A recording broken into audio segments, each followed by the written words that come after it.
now. Thank you for reminding me. Okay, good. October 13, 2025, 9:44 a.m. And there is some updates to the schedule of classes. Okay, just one. And Wednesday, October 15th, 25. I'm taking my day off. I am taking my day off. So there will be no meeting. So there will be no meeting, no class meeting. Consequently,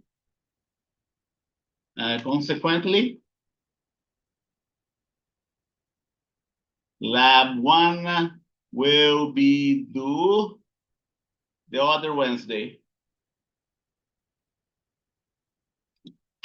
Will be due, let's see, 15 on the 22nd. Lab 1 will be due October 22nd.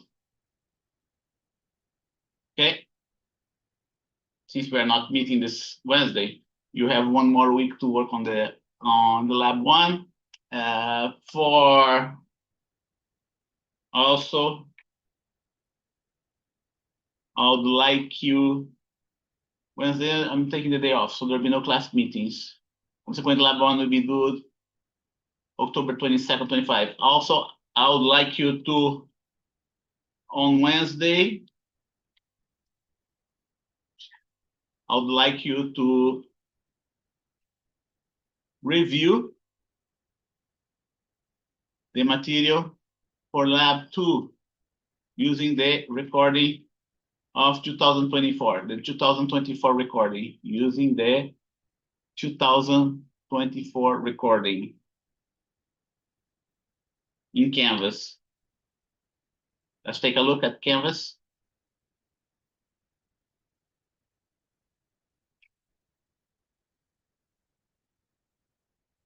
Canvas right here.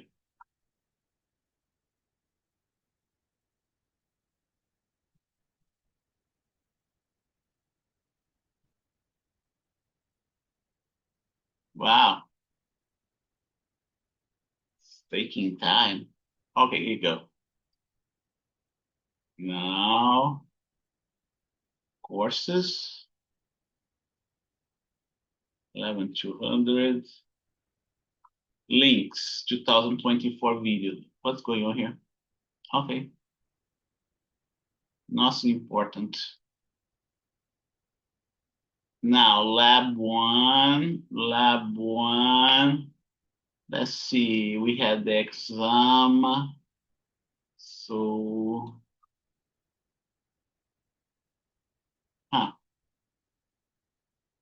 yeah, okay. So I didn't mark lab 2 here. Let me see, exam.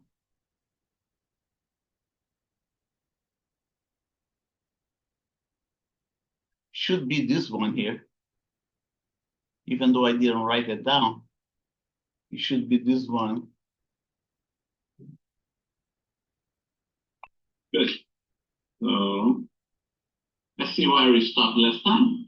Right, so I was doing all sorts of. Here you go, let's go move forward. Right? The best thing we can. 2, 3, 4, 1, 2, 3, 4. Okay, group 1 has only 3 that's lab 2. Why don't you join them? Your path. And when that's the one. You do that, okay. So it starts around. Let me correct that too. You know, it's lab edit.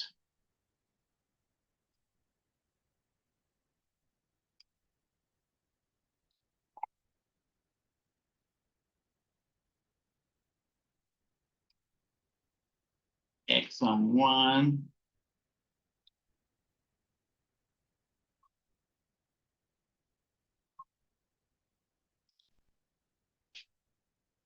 Lab 2. Okay, so that's what was missing here.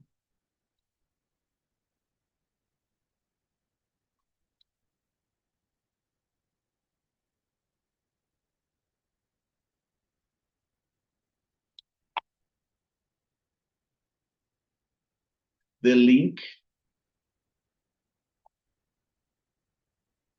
I would like you to review the material for lab 2 using 2024 recording canvas. Here you go. 2024, 1009, Laws of Motion Lab 2.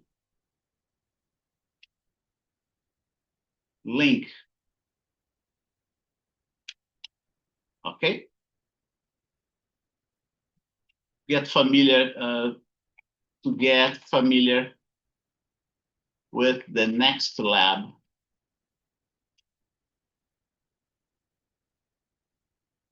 Okay. And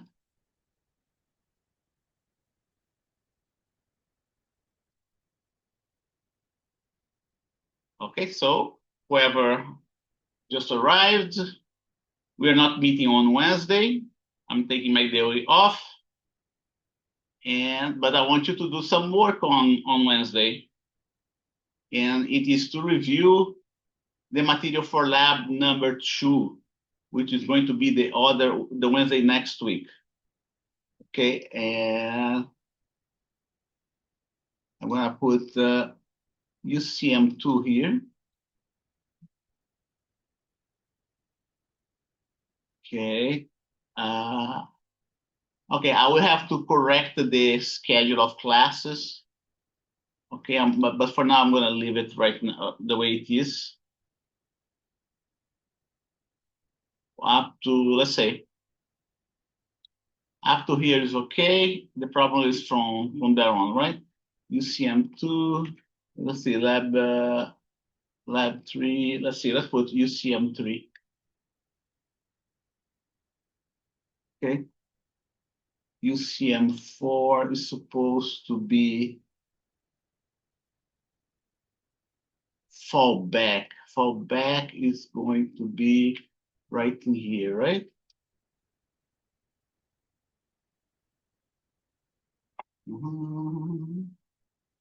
I'll get to that. Let's see. Daylight saving times. When does it start? Daylight savings. Okay, it's not March. The November 2nd. November 2nd. So here's just a reminder. Just before fallback, November.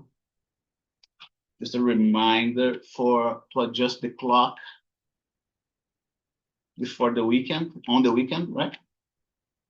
Fallback. Fallback before.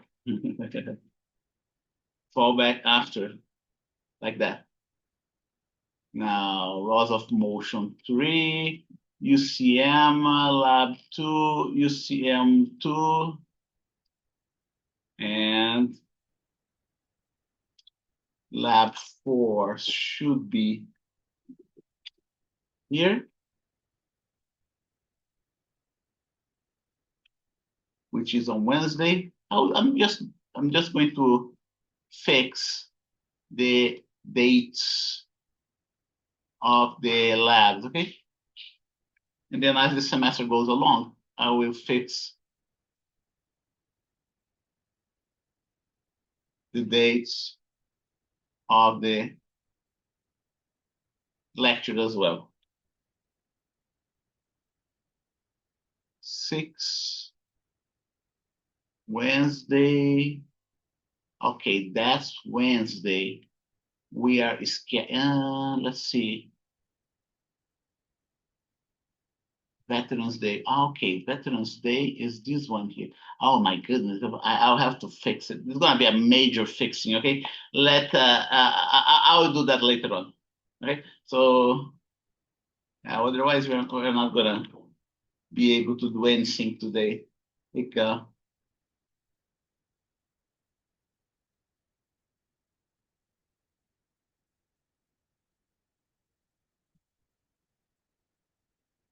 Yeah, that will have to be the exon 2.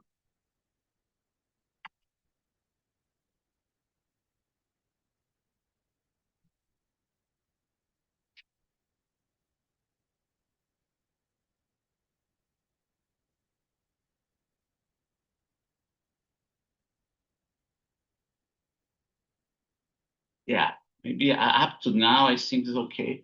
Okay, so as we go along, I'll fix the rest. Okay, so let me save it here. And going back to my notes.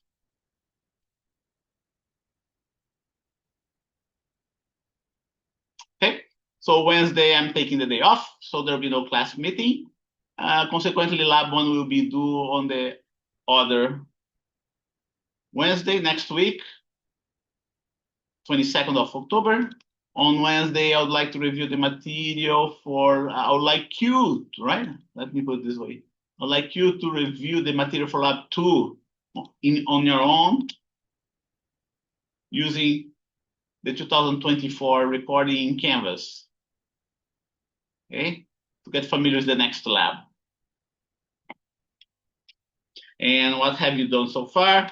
What have we done so far, right? So, and I want to have the book here next to me as well. Wiley Plus, let's go get the book so you can locate yourself in the book.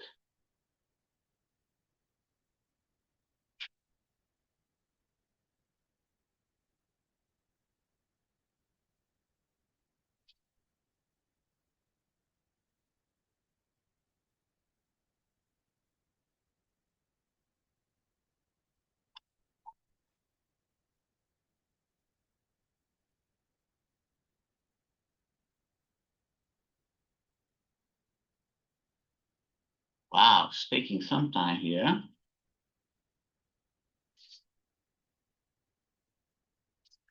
Ooh, what's going on?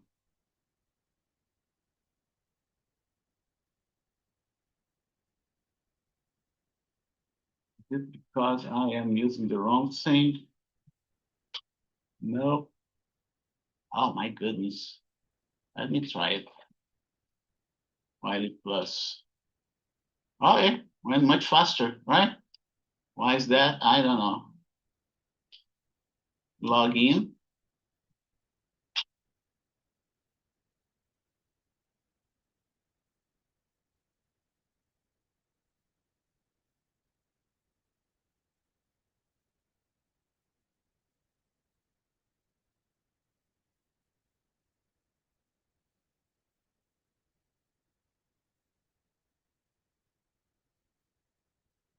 Wow. Yeah, we have to skip that. It's taking too long here. Why is it doing that? Oh, here you go. That's what we want. Good. I don't know why he's doing that. It's so slow. Okay.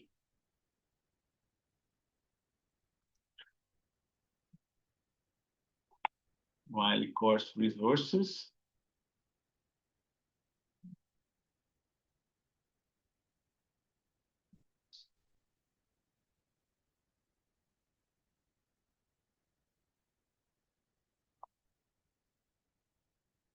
Good. Launch the book, the ebook.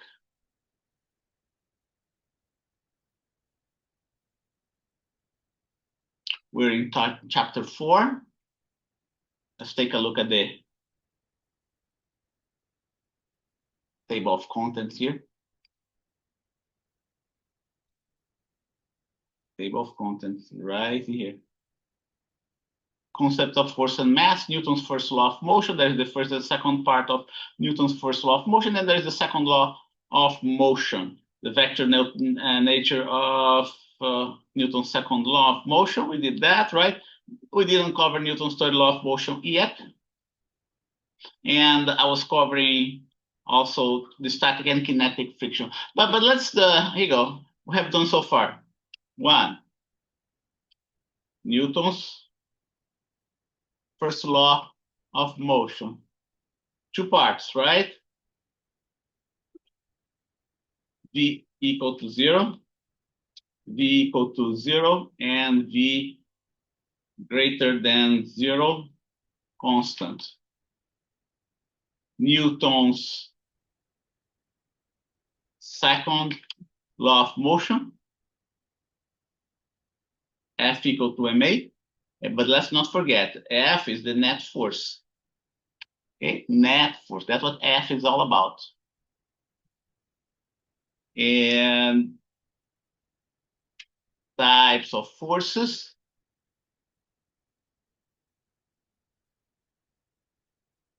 Force of friction. Force of friction. Static and kinetic friction.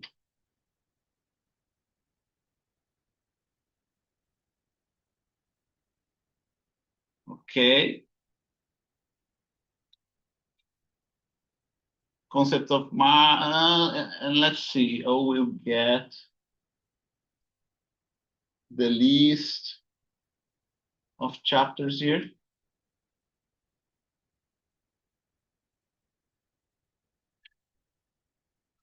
Yeah, here you go. I have written down the list of chapters elsewhere, and I'm going to just copy and paste it.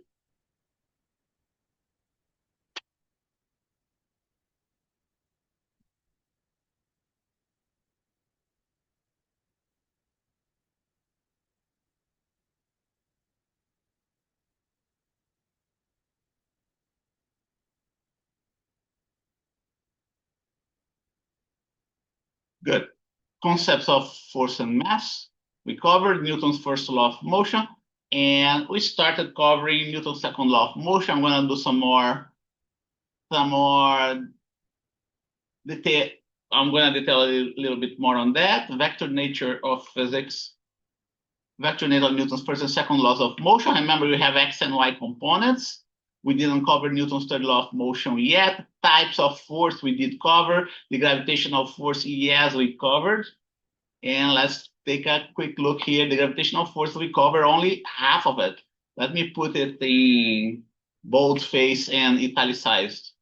Normal forces we covered. The static and kinetic frictional forces covered. We covered the tension force, yes.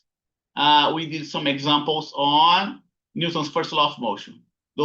These here are examples of Newton's first law of motion, okay? And here are examples of Newton's second law of motion. And we cover almost all of it. But let's do some examples. I did just one example of Newton's second law of motion. I'm going to make another example of Newton's second law of motion.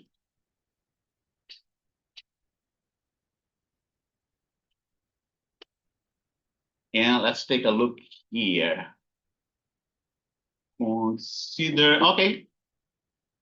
Consider this example right here. Okay, we have this horizontal force applied to this block of mass m sitting over a horizontal surface. There is no frictional force whatsoever. There is no frictional force whatsoever. Find the acceleration of the object. Okay, find the acceleration of the object. So let's write it down here.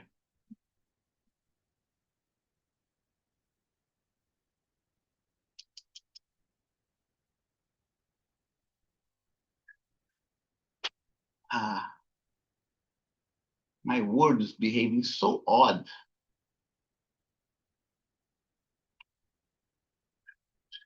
Here you go. Example. Second law of motion.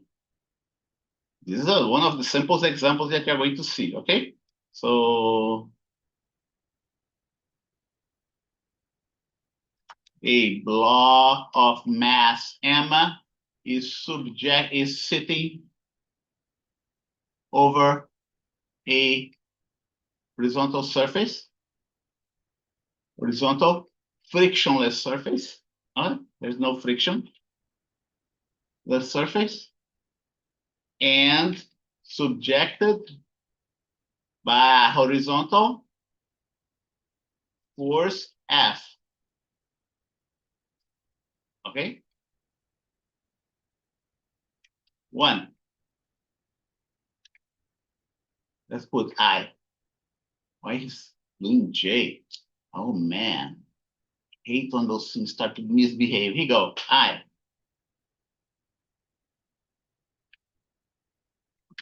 Find all the forces now draw, no? Draw all the forces. Draw the object over the flat surface, the object over the flat surface with all the forces acting on it. Basically, what we're doing here, we are doing the three-body diagram. In other words, draw the three-body diagram. That's the first item, okay? Find the acceleration of the object. That's all I want to do. Solution, because here you go. Here's the object. Here's the object, mass m, sitting over a flat surface. The force that's always there is the weight. And since the object is sitting over this flat surface, we must have a normal force countering the weight. The object is not moving along the vertical axis, okay? And then we have this horizontal force F. Okay. Well, what else do? We draw the x and y axis. In every problem of physics, you gotta draw the x and y axis to get your reference, your horizontal and vertical references. Okay. Like I said, there is no frictional force whatsoever, so there is no need to draw a force right in here. That frictional force, static or otherwise, static or kinetic.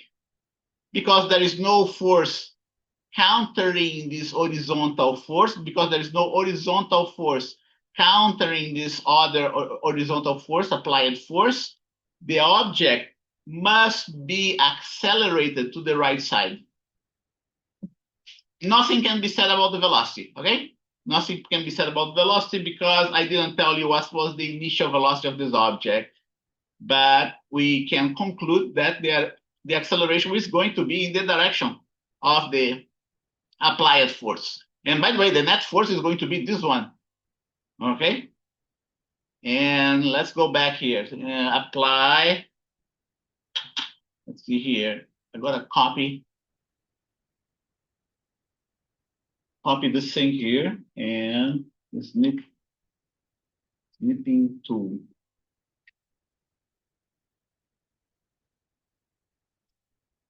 Snipping tool. Here you go. Copy.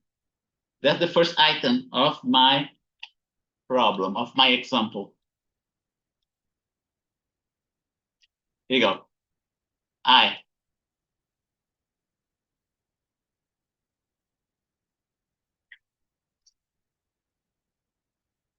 And now we are going to do the rest, right?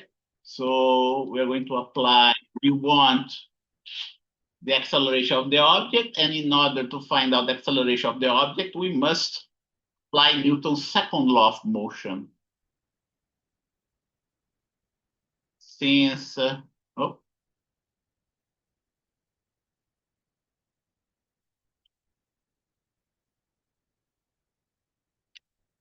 since we want the acceleration of the object, we must apply Newton's second law of motion. Okay, and Newton's second law of motion states what?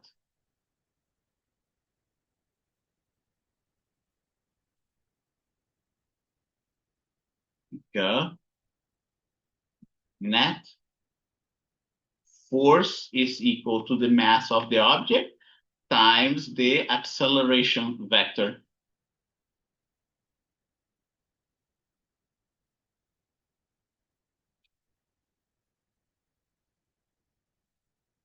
Let's zoom it. U Yeah, okay, we have a good zoom here. Let's try 200. Good. The net force is going to be what? Don't forget, this is a vector, right? The net force is going to be the applied force F plus the force that is always there, which is the weight, plus the normal. That counters the weight, equal to ma. But as you saw, this one here counters the w, right? So the w plus n vectors are going to be equal to 0, because we can put this way, note that the weight and the normal have only y components. Okay, since the object is not accelerated along the vertical direction, right? Vertical direction. So the components of the force, of the net force along this direction must be 0. Okay? So the situation is like the following. Here you go. This equation that you see right in here can be broken down into 2 components. Okay, the x component, you got the x component, and now I don't need the vectorial notation anymore, and the y component, the y component. The only force that has an x component among those 3 is this one right here. There you go. Okay. And we must have that the right side of the equation should be the x component of the acceleration.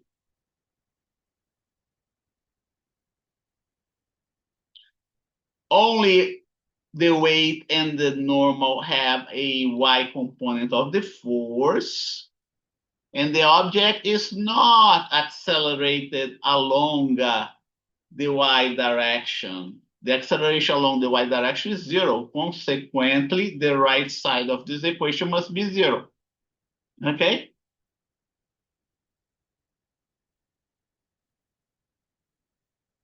So that's what the book tells about what? The vectorial nature of the vector nature of Newton's second law of motion. That's what the book means about that. That's what the book means about that.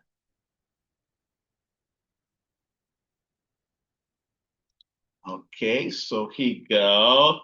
We want just to find out the acceleration. And by the way, the x component of the acceleration coincides with the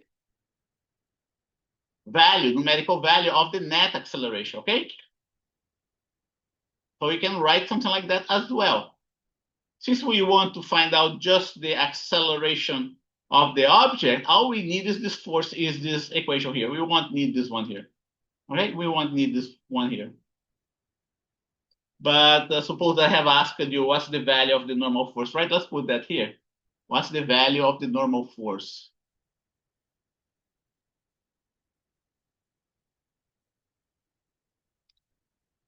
Find the acceleration of the object. 3. Find the value of the normal force. Find the magnitude and direction of the normal force. Third item. First item, here you go. First item, I'm gonna write that down like that. Second item.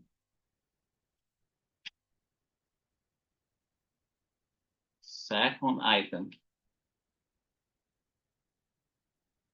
And then I'm going to have a third item very soon.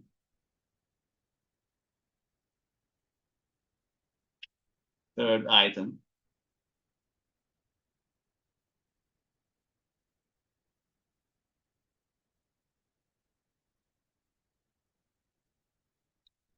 Okay, and you know what? And let's put second and third item here. And since I'm solving them simultaneously, let's put second and third items here, like that. Okay, so I can erase this one. And now we have the following two equations that will solve our problem, our two items, like that. Let's not forget that the weight can be here written as mg, right? And don't forget that is in the negative direction, right? So you must write down minus mg. By, the value of g is always taken as being a positive number. That's why I'm writing down a negative value here. Okay. Normal from the free body diagram, we know that the normal is along the positive y direction. Okay. And we can solve our problem now. A is going to be F divided by M. And the normal is going to be equal to mg. Like I said, that's the simplest problem that I'm going to see that applies Newton's second law of motion.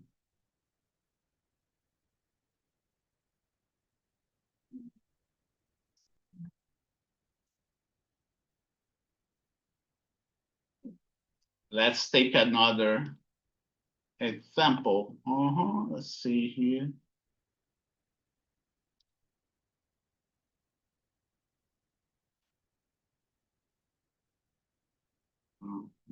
And Newton's second law of motion is right in here. Let us take an example from the book.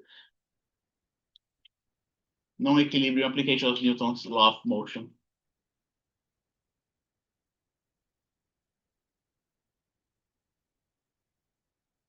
Okay, so here you go. Exactly the same notation, right?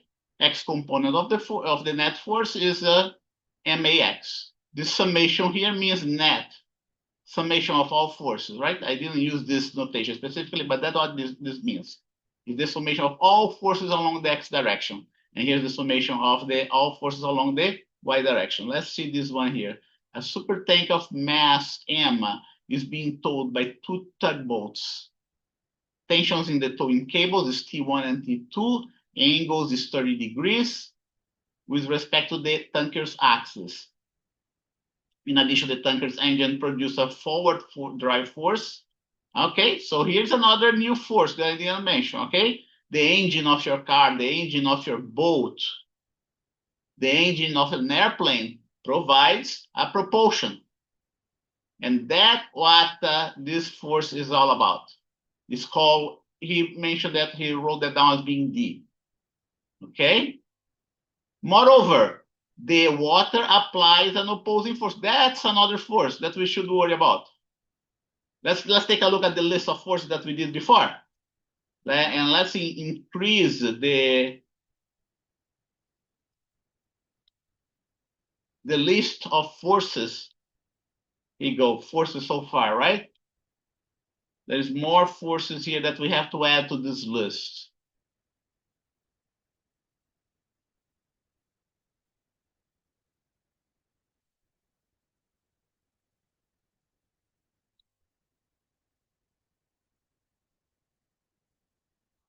Here you go, weight, normal, tension. And then now we have a propulsive force. Propulsive force, right? It can be the propulsive force of an engine, force of an engine.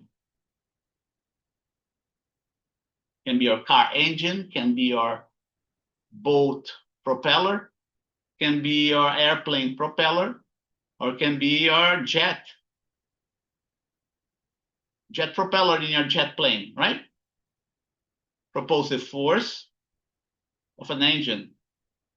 And there is also air friction or air resistance or air resistance. Everybody should be familiar with the air resistance, right? It's just the wind that you feel whenever you are in the open field. If there's a wind blowing on you, the wind causes an air resistance on you.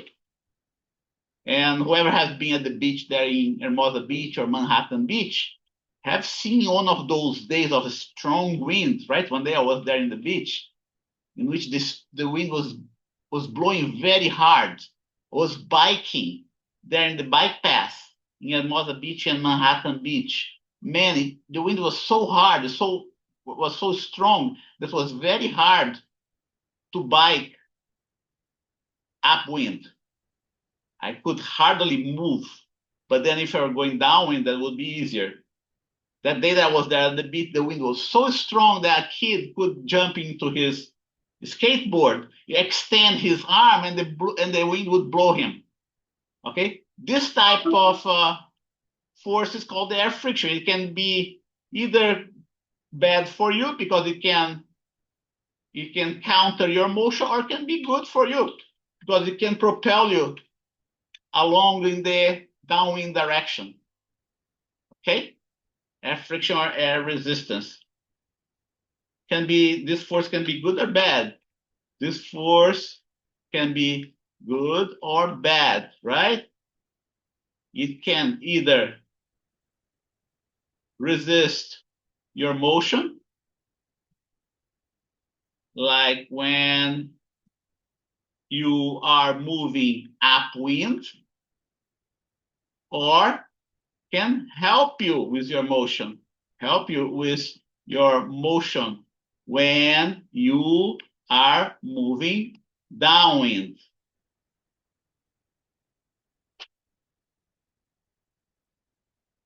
Okay? And that's what this problem is all about, okay?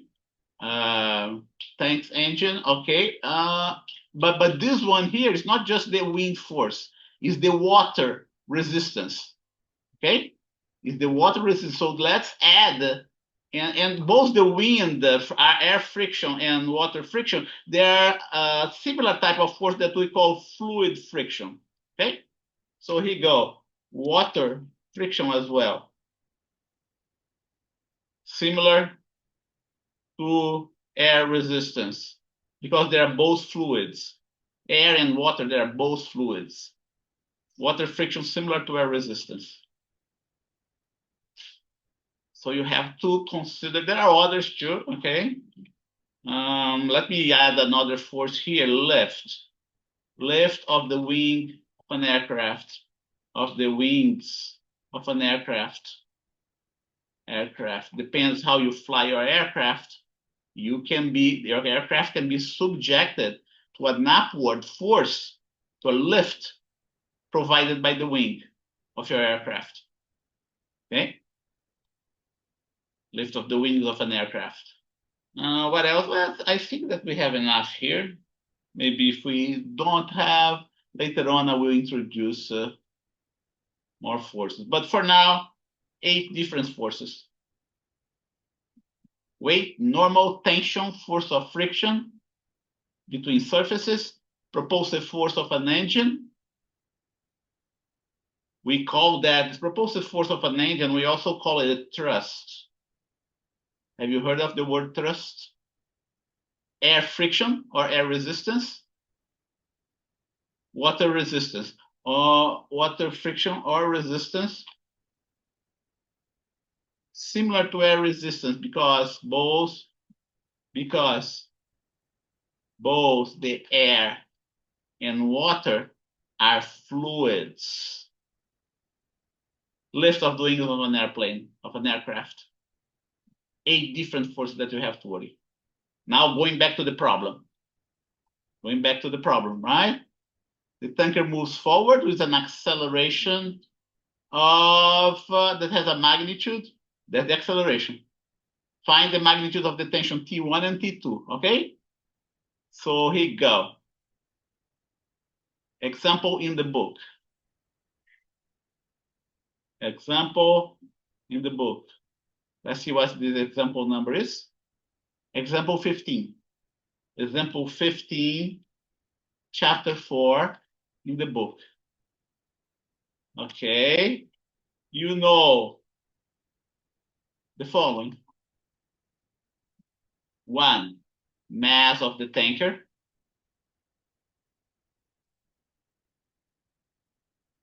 Mass of the tanker, okay? You know the following.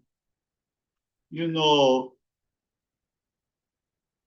that there are 2 tensions applied to the tanker, but you know the direction, but you do not know their magnitude. Don't know their magnitude. T1 and T2, right? You know the direction. Here you go. There are 2 tensions applied to the tanker, comma, know their directions, but do not know their magnitudes. T1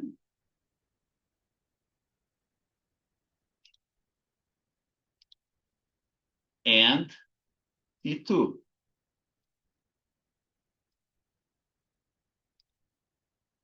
These forces make a 30 degrees angle with the axis of the tanker, right?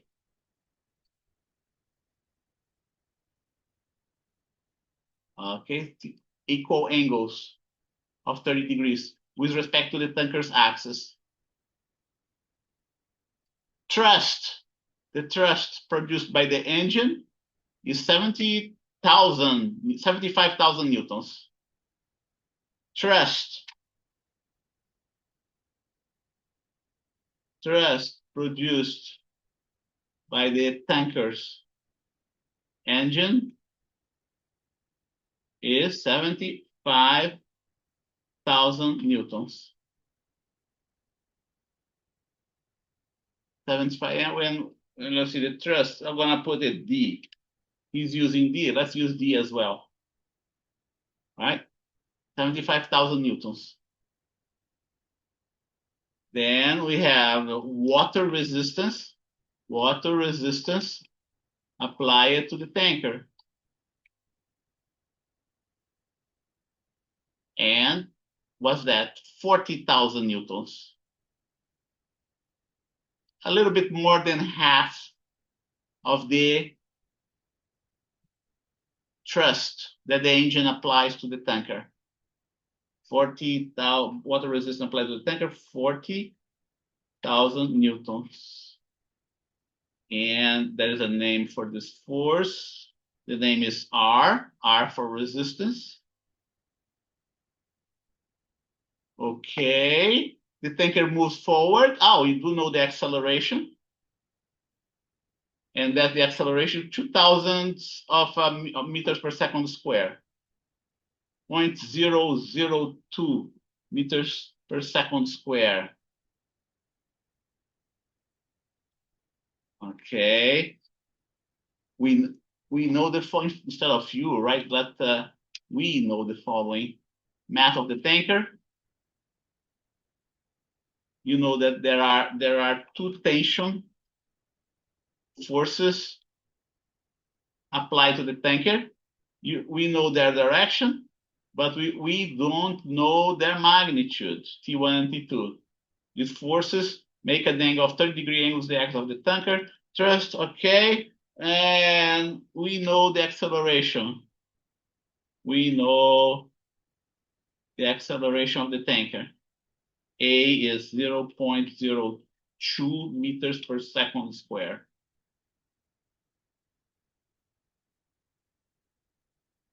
Okay, that's what we know. So what we're going to do first, first, draw the free body diagram of this situation, right? Second, find the tensions 1 and 2. You go. Find the magnitudes of the tension. Find the magnitude. Find the magnitude. Magnitude of tensions 1 and 2. Solution. Okay. We gotta come up with a free body diagram. You can use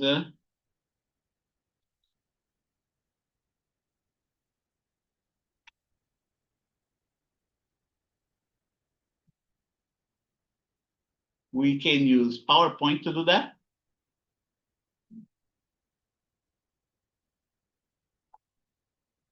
Let's see, example 15, chapter 4 of the book.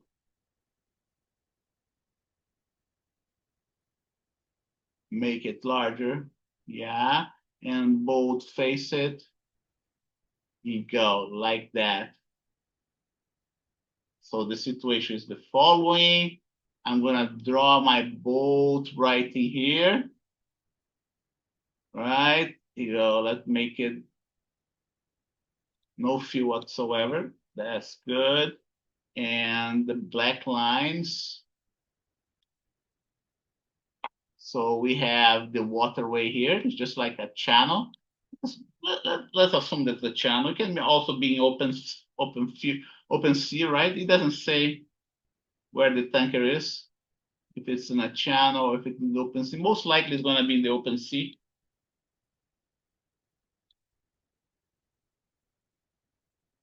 And we are going to have one tension here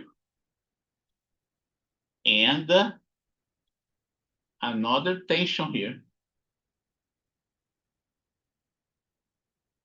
Okay. And what's the name? Tugboats.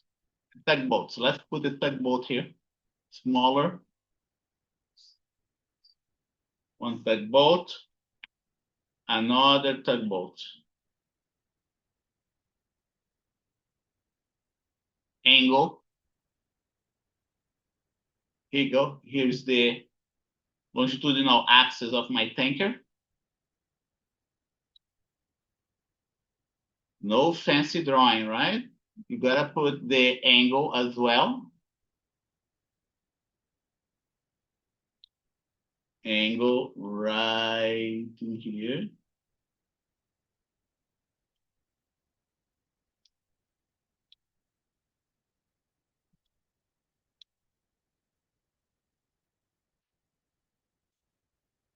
So here you go. That's the angle I want to draw. It's 30 degrees here, both of them.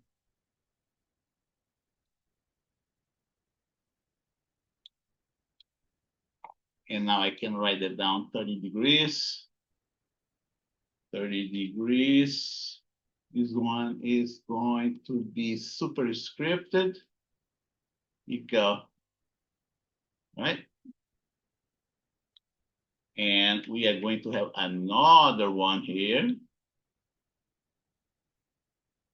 I'm gonna make this guy larger than the other one.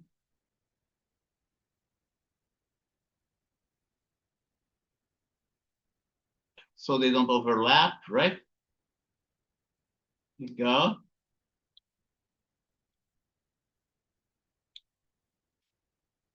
And then we usually, what do? We usually put a little sign here to indicate that this angle here is the same as this one, okay?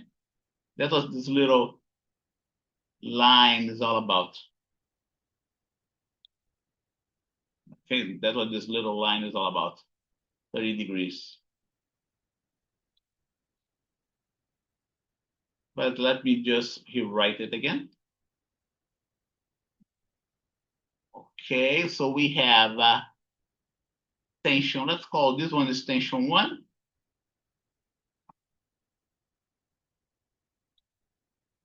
Let me make thicker.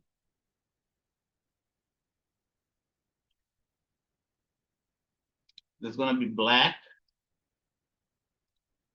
I want to thicker than that. Yeah, here you go. Thicker than that. And then we're going to make this other one here. Tension 2.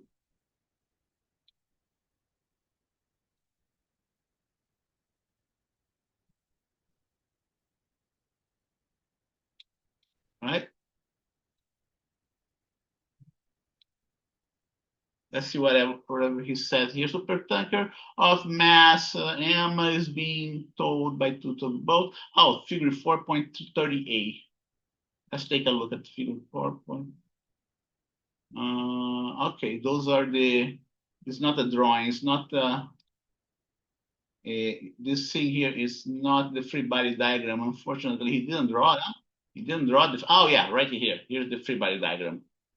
Okay. Here's the free body diagram, tension 1, tension 2, right? Let's see, I'm gonna put my thrust right in here, right? That's my thrust, tension 1, tension 2, and then we have this other force, that's the drag force of the force of resistance of the water. No more. That is also the horizontal, there is also the vertical weight and the vertical normal, but those two cancels out, right? Those two cancels out.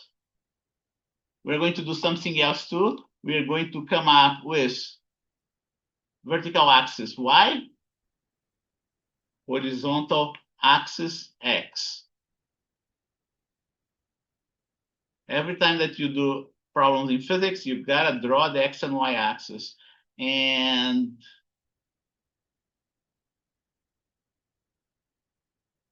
here you go, X axis.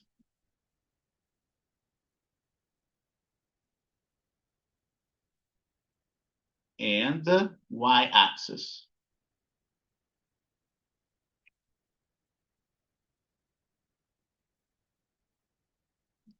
Like that. That's just looking from the top, right? But if you look sideways, there will be some other forces there. And if you're looking, let's see how I'm going to draw that now. If you're looking sideways, and by looking sideways, I mean looking along the x-axis. Okay, if I'm looking along the x-axis, it's going to be like the following. Here you go. Here is the surface of the water. Here's the surface of the water. Here is going to be the tanker. All right. View, grid line. Yeah. Here's the surface of the water.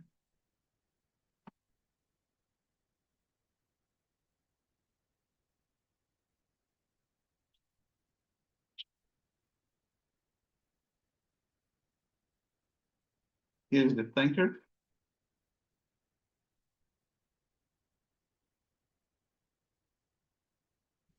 No fill. Okay, what are the forces that we didn't draw there, right? The forces that we didn't draw there are the forces that cancel. The weight and the normal.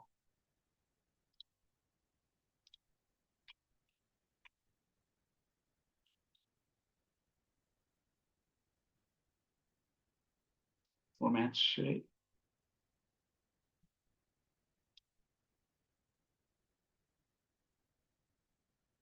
the normal.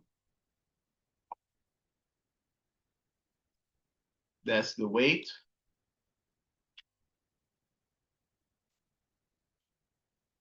And that is the normal.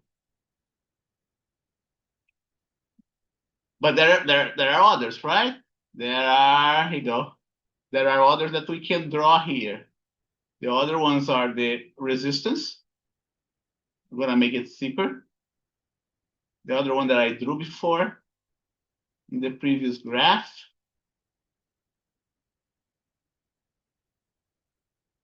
We have the thrust.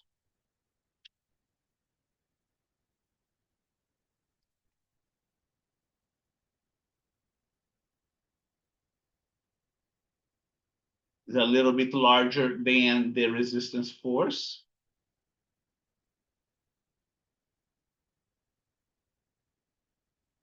Like that. I'm gonna make it a little bit longer.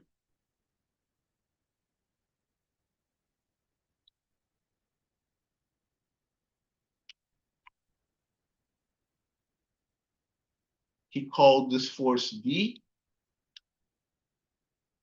And then we have those other two forces.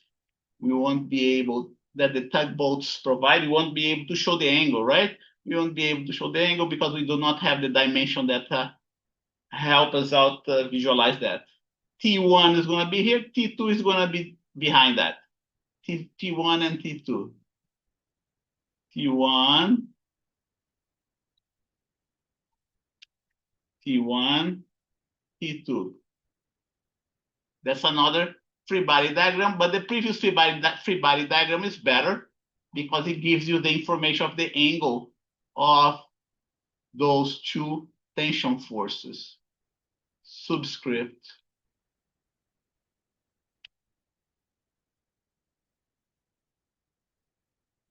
You go. T1, T2, which are parallel to each other. No, not parallel, but it's in the same plane. They are coplanar to each other. Are we missing anything else? Well, the only thing that we're missing is the mass of the boat, of the tanker, of the super tanker, that I can put it M, lowercase m. Oh, one more thing that I gotta put here is the acceleration. The acceleration of the super tanker, which I didn't put there before. Like that. Let me get rid of this grid line that they make it look pretty awful, my drawing, right? I'm gonna draw the acceleration as well in the previous drawing. This one here. Oh.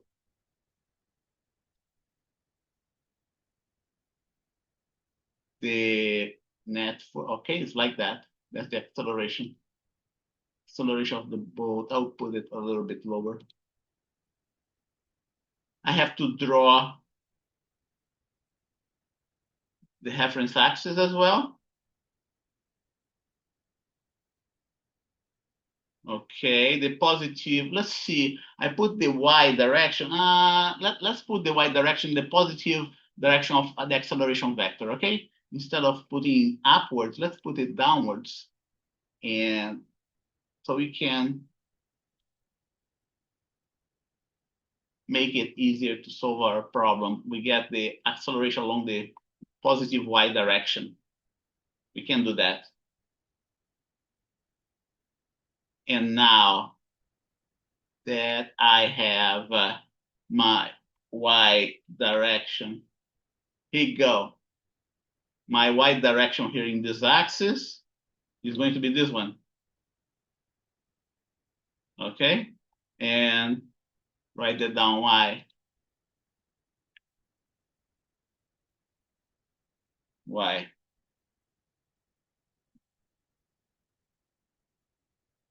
From the right to the left. So my x-axis is going to be coming out of the plane of my computer, right? I'm going to draw it my x direction as being a dot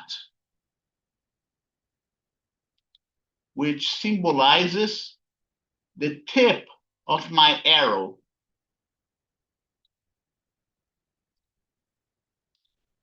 The tip of my arrow pointing towards, okay, towards us. This guy is kind of invisible. Let me bring it to the front. Well, it didn't work. Oh yeah, because it's in the wrong place. Here you go. Like that.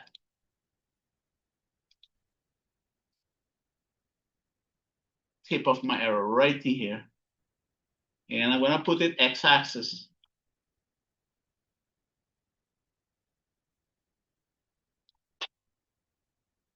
And because I set up my x-axis in this way, my z-axis is going to be downwards, okay?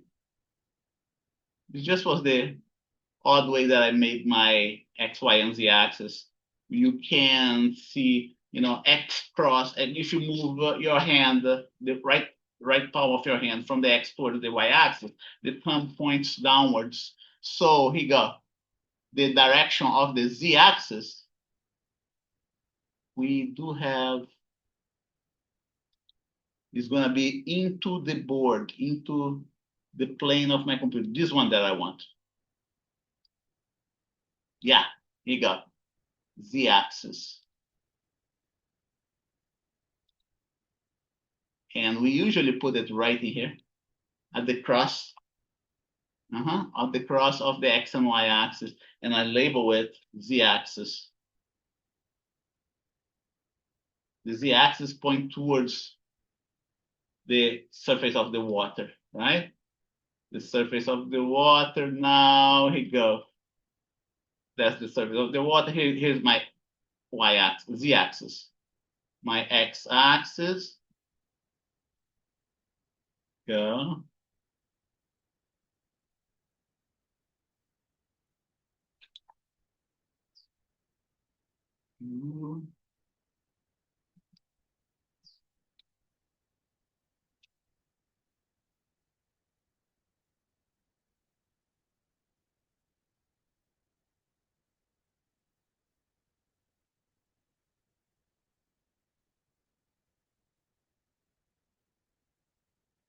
The axis. That's how you build up your problem, right? Two different views of the same problem, but the most useful view is this one right here. The weight and the normal are canceling themselves. So weight plus the normal doesn't affect your final result. Okay, so there is no need to draw the weight and normal in this case. And I gotta do some namings, right? This one is gonna be the resistance, R. And I did that in the previous one, right? Here you go. Yeah, I did that. Let me just copy that. The D resistance. Let me get the M as well that I didn't draw. Resistance. That's the thrust, right? This one, that says T1. The other one is going to be T2. T1 and T2.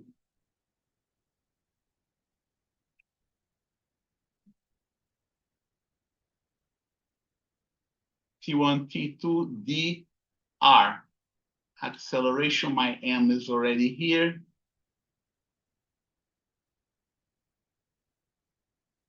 That's what it takes to solve a problem like that. Okay. I can erase this guy here. Don't need, let's say we are in the high seas. There's no channel there. And the tugboat is just propelling, just pulling. Pulling, no, pushing, right? Pushing. No, yes, pulling the super tanker. And now we can start solving the problem. We do know the acceleration. We want to find T1 and T2, right? If we have an acceleration along this direction, right from the bat, you can see, and we can see that T1 and T2 must have the same magnitude because there is no acceleration along the x direction, okay? There's no acceleration along the x direction. 250 already, yeah? 250, 1050, let's see. Let's take a break now before we get burned out, right? But now you can already start coming up with your equations of motion, with your, not equations of motion, with the solution of your problem. Let me just put my vectorial equation right in here. Okay, so here we go. 1, 2.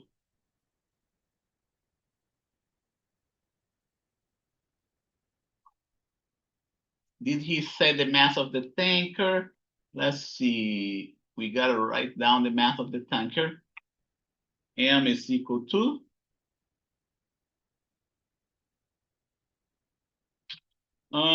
15 million kilograms. Yeah, 15 million kilograms. 1.5 times 10 to the 8, right? M 5, 1, 2, 3, 4, 5, 6, 7, 8. 1, 2, 3. 1, 2. No, it's 150 million. Yeah, it was not 15 million, but 150 million. 1, 2, 3, 4, 5, 6, 7, 8. Good. Anything else? Let's just set up our problem.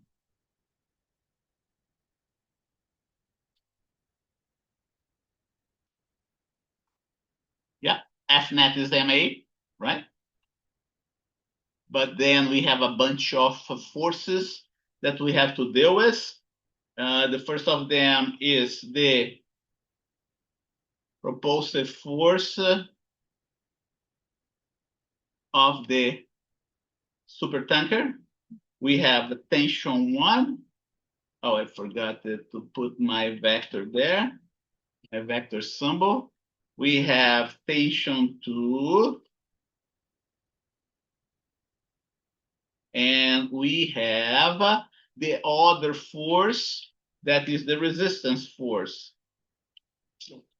Okay, all of that must be equal to mass times acceleration. Did I miss anything?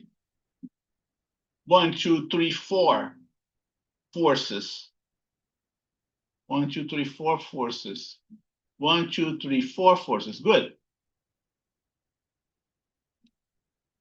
That's what we have. And then we're going to have the components along the x direction, the components along the y direction, Fx net and Fy net. And since I'm taking just the components, we do not need the vector symbol at the top anymore. Here we go. Right? That is going to be the x component of D. Let's take a look at the x component of D. D does not have any x component whatsoever, right? It has only a y component. So we can put it as a being 0. T1 and T2, they do have x and y components. So let's put here T1x, T2x. And I will take out that arrow at the top of the tension. Here we go. The R, does the R has an x component? The R does not have an x component, only a y component. So we put a 0 right in here. Does the acceleration has an x component? No, the acceleration does not have an x component. So what we're going to have here, we are going to have equilibrium condition along the x direction. Okay, here we are not going to have equilibrium condition, going to be accelerated. Here we do have a y component. Here you go. This one here is gonna have a y component as well. And this one here is gonna have a y component as well. I didn't worry about the signs yet. Okay, I didn't worry about the signs yet, but I'm going to start worrying about the signs. T1 and the y component of T1 and T2 and the y component of D is positive, but the y component of R is going to be negative. The y component of A is positive, right? So just the way. So here you go. That's what we do next.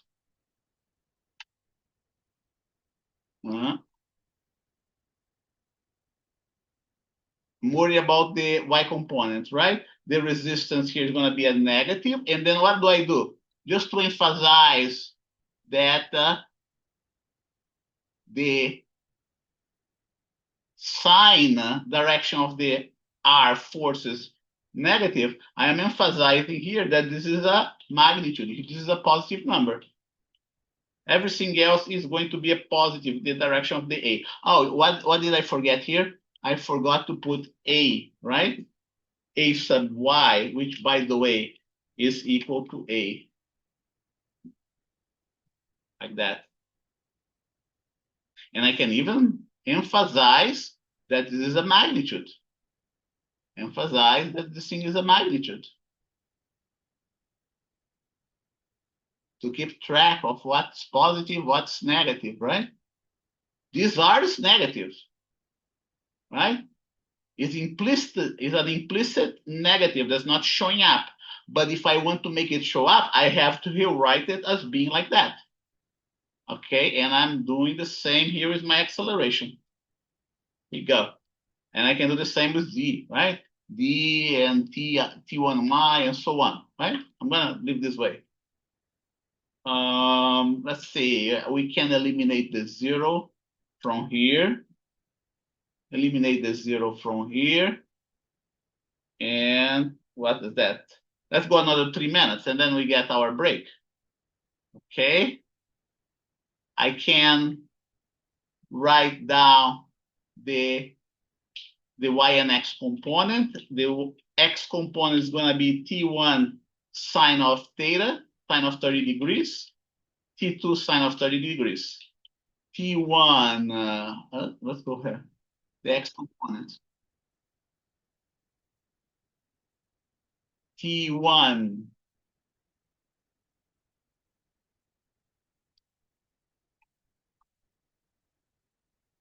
sine of 30 degrees.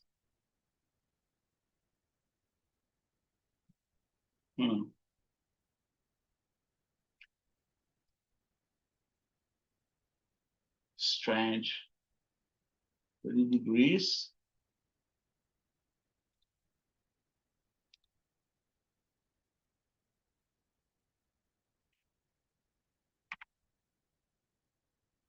And we're going to have the same thing for the T2. The only difference here is that one is going to be the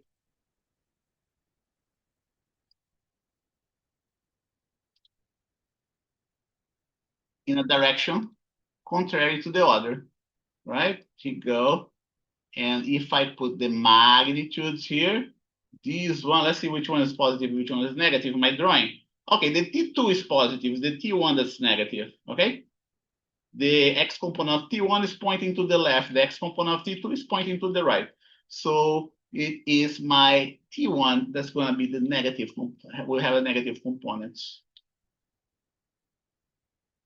One more minute to go, right? And then I'm gonna take advantage of this equation here and replace right in here. Instead of sine, is going to be cosine.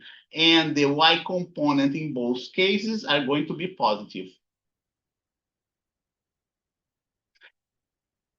And now I don't need that anymore because it's already written there before. And all we have to do now is to solve for T1 and T2. Okay, we know A, what we do not know. I'm going to emphasize what we do not know. We do not know T1. Okay, what did I do here? No, it's not what I want. I want to bold-face it. Okay, good. Now I got bold-faced it. Bold-face it, bold-face it. I'm bold-facing only what we do not know. We know the acceleration, we know R. Two unknowns, two equations, we can solve this problem. Okay, so it's 10 o'clock right now. 11 o'clock, sorry, 11 o'clock right now. Let's take our break. 11 a.m. To 11:15 a.m., right? And I'll see you in 15 minutes. I'll see you soon. Bye-bye.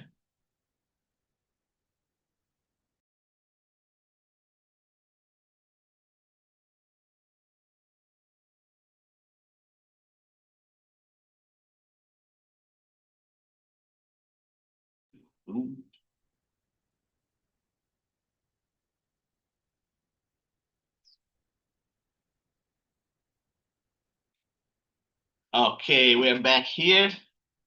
And now, we did all the physics. We did all the physics behind this problem. Now it's just a matter of doing the math behind the problem. Like I said before, this is a mathematical problem that involves two unknowns, T1 and T2, and two equations. Most of the time, when we have the same number of unknowns and equations, we can solve the problem. Okay? Most of the time, when we have the same number of unknowns and equations, we can solve the problem. So let's do it, right? Here you go. We don't even have to take the sign of the angle for the first set of equations. Here you go. First one here. You're going to see that T1 sine of 30 degrees is equal to T2 sine of 30 degrees. Equal to T2 sine of 30 degrees. Should be the equality right in here, right? What does it mean? It means that T1 is equal to T2. Magnitude of T1 is equal to T2, okay? And so let's see, if you want to, if you want to solve for T1, right? Let's solve for T1. R is going to go to the other side, becomes plus. D is going to go to the other side, becomes minus. We can solve either for T1 or T2, doesn't matter. Okay? And T2 cosine of theta goes to the other side, it becomes minus. And we still have to pass the cosine of 30, right?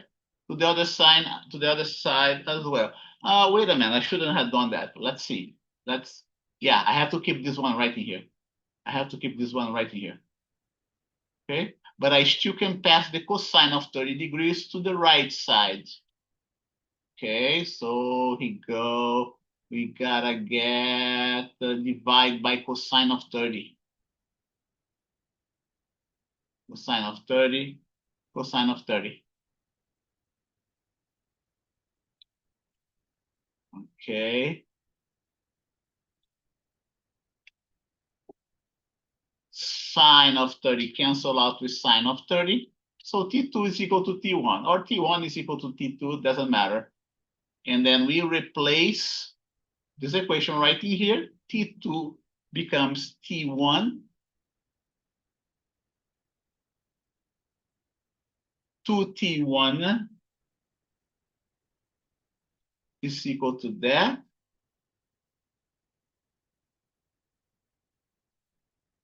And we got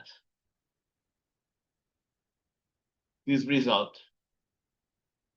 Let's see if it, I should have put the D here too, right? Magnitude of D. I forgot to do that.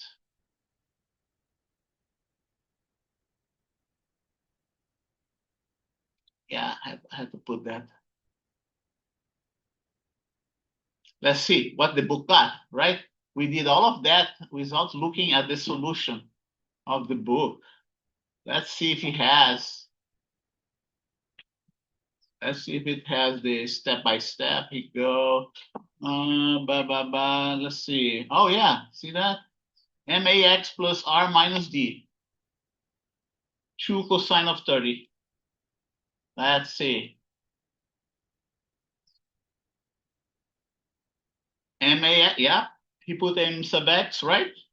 I simplified that to A plus R minus D. He didn't use the magnitudes like I used. And divide by 2 cosine of, let's put it side by side in the same screen.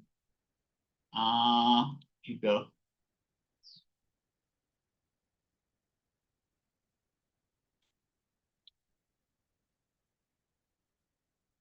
No equilibrium applications.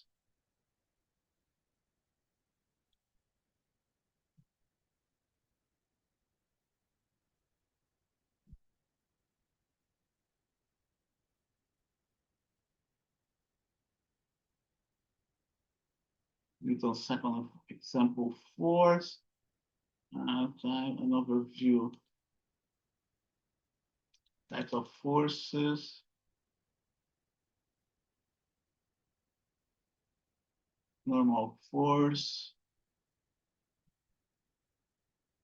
Static and kinetic friction. Man, so far away. Example 10. Example 11. Jesus, taking a long time. 11, let's see. 13, 14,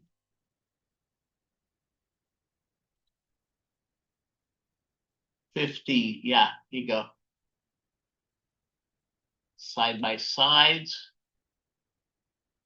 My solution and his, right? MAX is my MA. R is my magnitude of R. Minus D is my minus magnitude of D. Okay, who is trying to come in? Okay, here you go. 2 cosine of 30 degrees. Exactly the same thing. You plug in the numbers and then you're going to get this value here. 153,000, right? 10 to the fifth.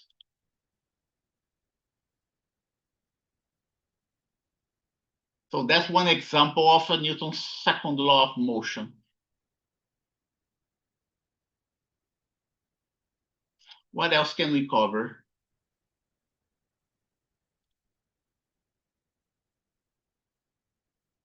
Any questions about that? You saw how lengthy the problem is? If you want to do it in the right way, you have to do like that. You have to do it like that, step by step. Okay.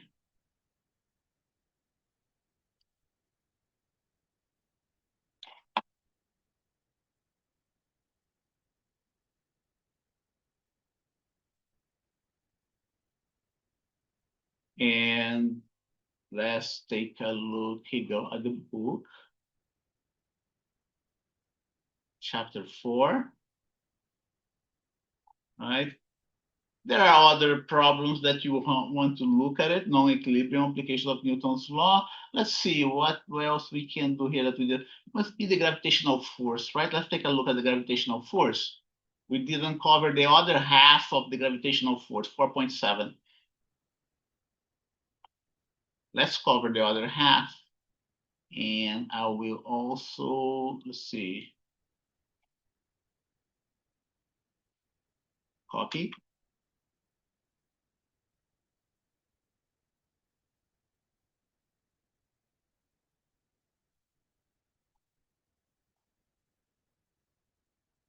Okay. Yeah, and Newton's law. of universal gravitation.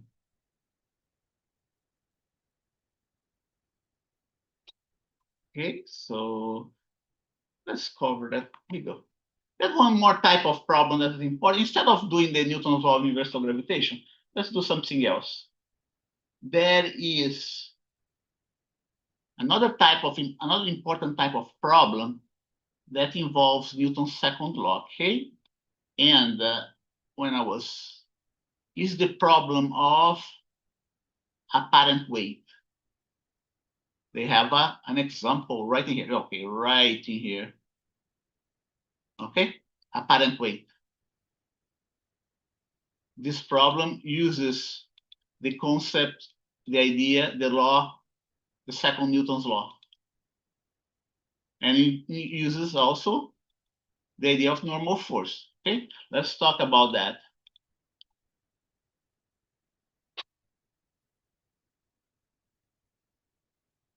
Apparent weight.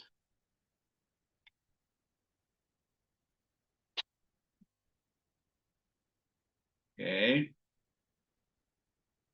Before we talk about apparent weight, we have to talk about the type of referential. Two types of referentials. Okay. Two types of referential.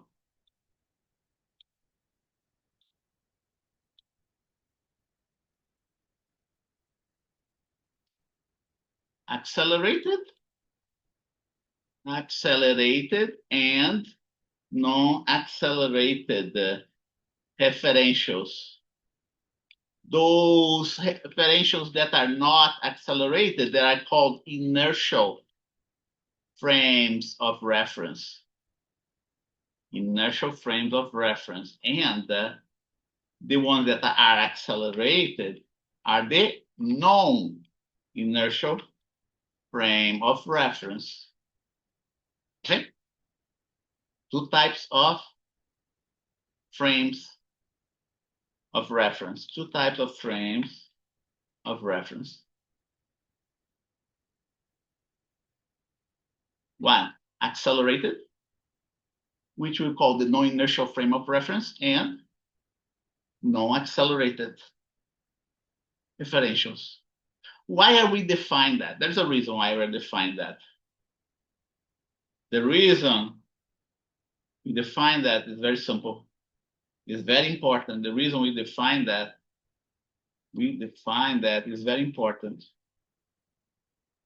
Newton's laws of motion hold only in inertial frames of reference. Okay? That's why. If you're solving a problem in an inertial frame of reference, you can apply Newton's law just the way we did. But if your inertial frame of reference, if your frame of reference is accelerated, is non-inertial, then you have to do something else. You apply Newton's law, but you have to do something else. You have to make a correction to the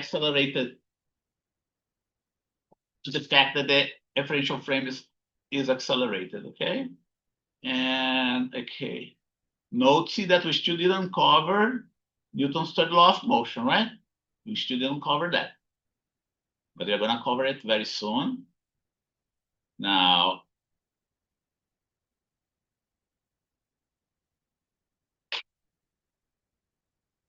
and let me give you an example of an inertial and non-inertial frame of reference, okay? And that's something that you can refer to real life. When you are in your car, moving at constant velocity in the freeway, along the freeway. And by constant velocity, I mean straight line and constant speed, right? It is as though you were at rest in the freeway because you don't feel any funny force, okay? However, when you are at rest with your car and start accelerating it, right? What do you feel? Accelerating it, okay? You feel a pressure against your seat, right? So that's the funny force I'm talking about. It is as though you feel an external force being applied to you. Okay, this force has a name. This force has a name. It's actually it's not a force. We call it pseudo force. This force is referred as a pseudo force, a false force, or a pseudo force or false force, which is felt in non-inertial frames of reference.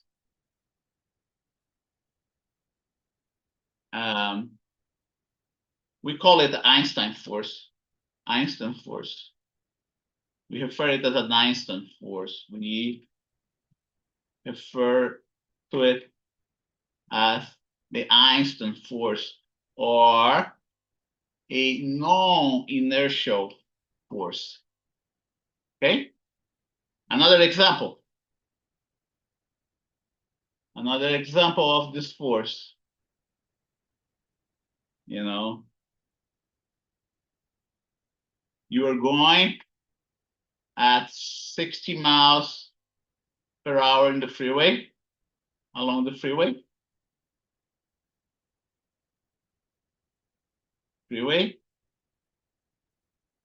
You notice a danger. You notice a danger further down the road. You apply your brakes, and then what happens? You are thrusted forward in your seat, right? In your seat. Everybody has experienced that before, right? Whether you're accelerating the car or decelerating the car, you feel this fancy force. Okay, this is another example of a non-inertial force. Non-inertial force. Okay, the same thing is experienced along the vertical axis. Okay, let's put here these two examples of inertial forces, of non-inertial forces, right?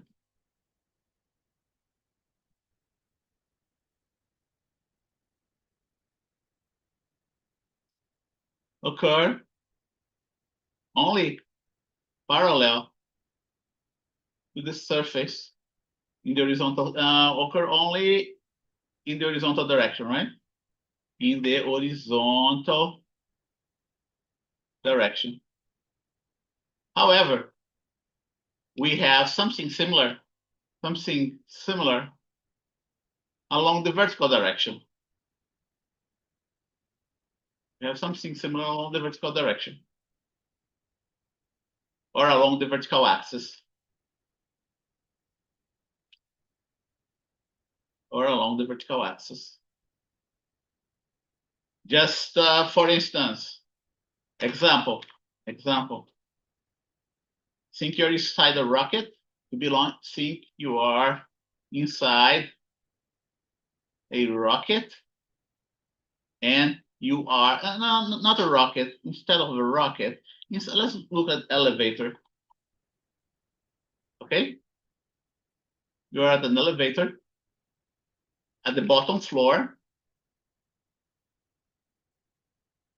and you are about to move upwards.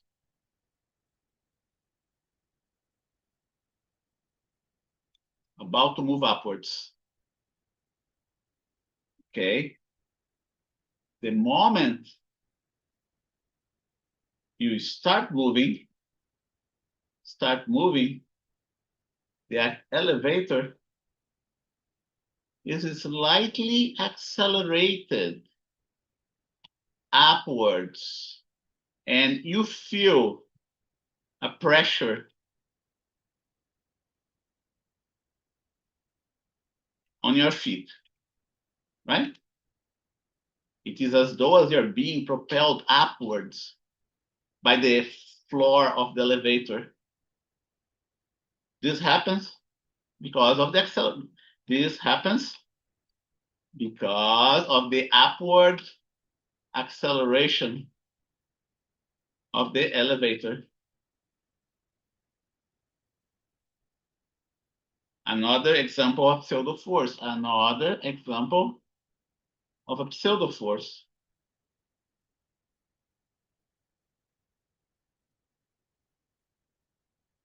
An elevator. Elevator, pseudo.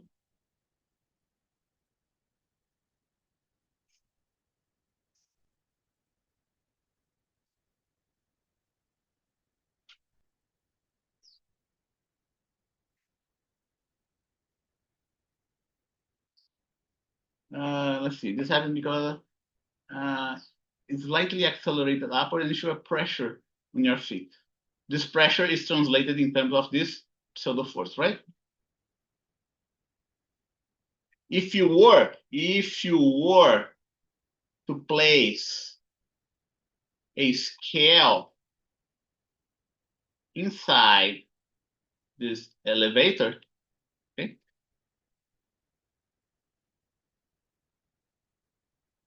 you would notice that your weight would be slightly above your normal weight momentarily. So we do have instrumentation that can measure this type of force. Okay, we do have instrument, and a scale is one of them. And that's the type of problem that we're going to solve right now. Okay, the reverse happens when the elevator decelerates, okay? When it is about to reach your floor, the elevator slows down and you feel it's slightly lighter. In the first case, you feel heavier. In the second case, you feel slightly lighter momentarily. Here you go. Think when you're inside an elevator at the bottom floor and about to move upwards. The moment you start moving, the elevator is accelerating upward. Let's put it this way, accelerating upwards. And you feel a pressure on your feet. You feel a pressure on your feet. And it is as though as you become slightly heavier. This happens because of the upward acceleration of the elevator. Another example of pseudo force. A pseudo force is acting on you that makes you feel heavier. okay? Because it's in the vertical direction, not in the horizontal direction. If you were to place a scale, inside the elevator and jump on the top of the scale, right, of this elevator, and jump on the top of this scale, you would notice that your weight would be slightly above your normal weight momentarily, okay? The reverse happens when the elevator decelerates. When you are about to reach your floor, the elevator slows down, okay? The acceleration, right, turns downwards, and you feel slightly lighter. Because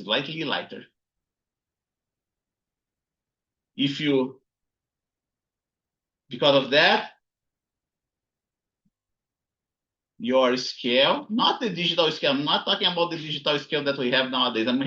I'm referring to the older scales, right, that has a pointer in there that documents your weight all the time. Because of that, your scale will indicate a slightly smaller weight. These types of problems are the problem that we call apparent weight problem.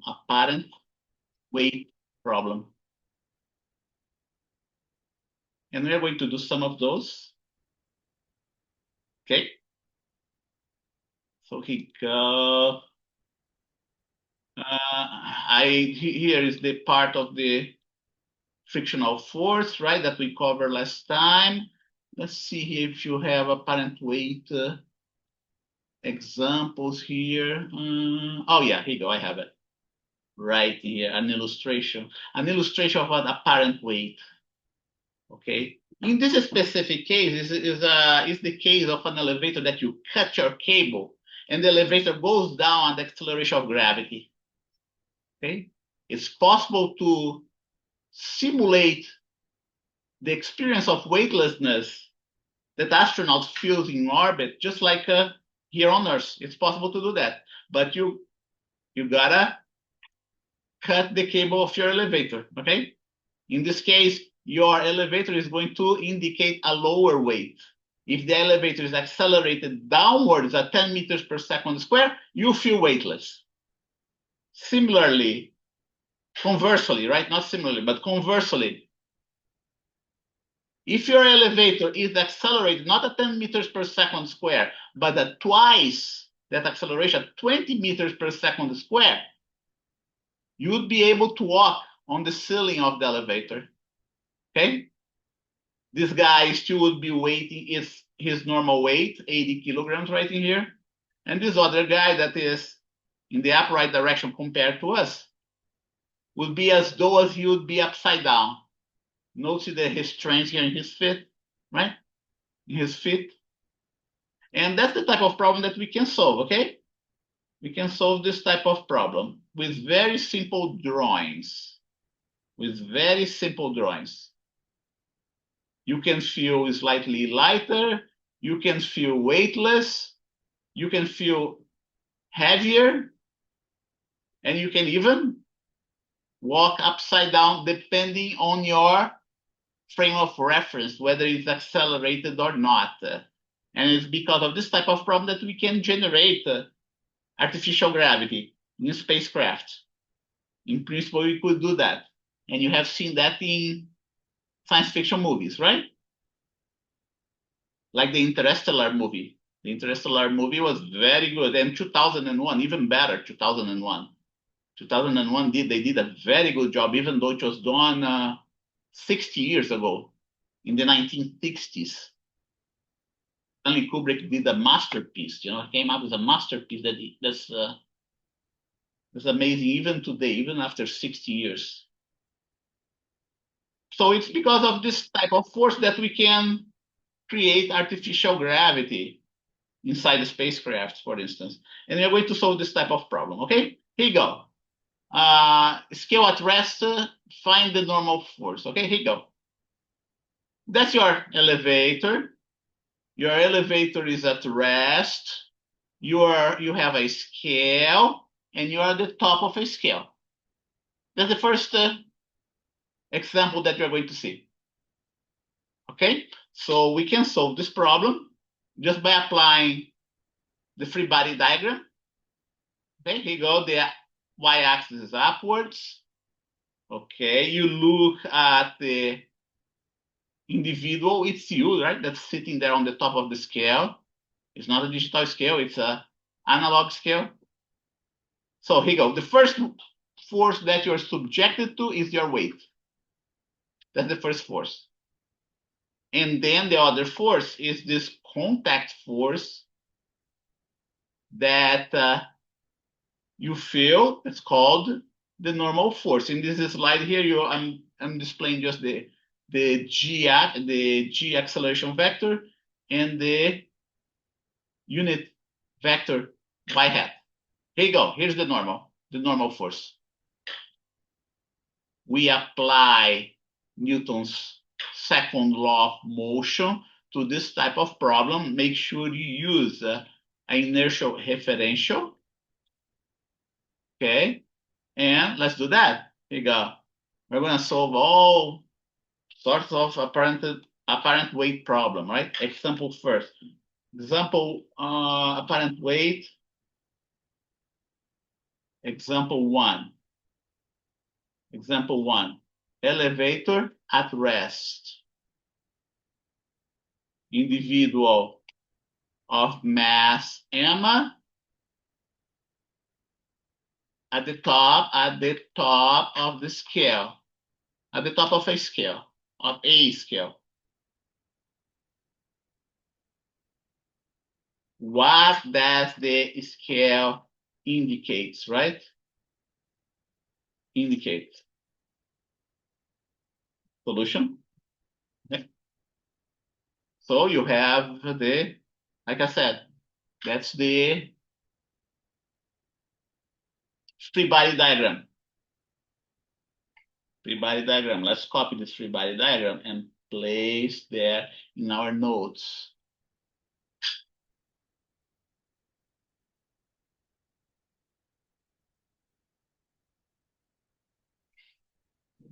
Free body diagram.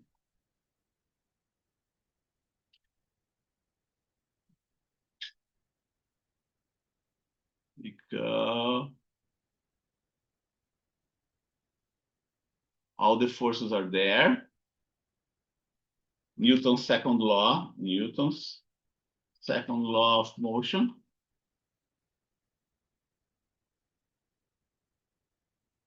Gotta go hunt for my Newton's second law of motion. Right in here. All right, you go. There are only two forces acting in the individual. Net force, those forces are the weight and the normal. Mass times acceleration, because the elevator is at rest, it means that acceleration is zero. So here you go. This is a one-dimensional problem, so you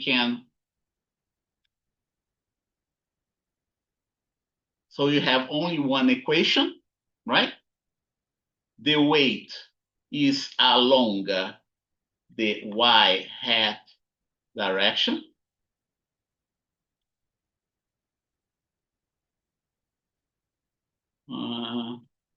Gotta go elsewhere.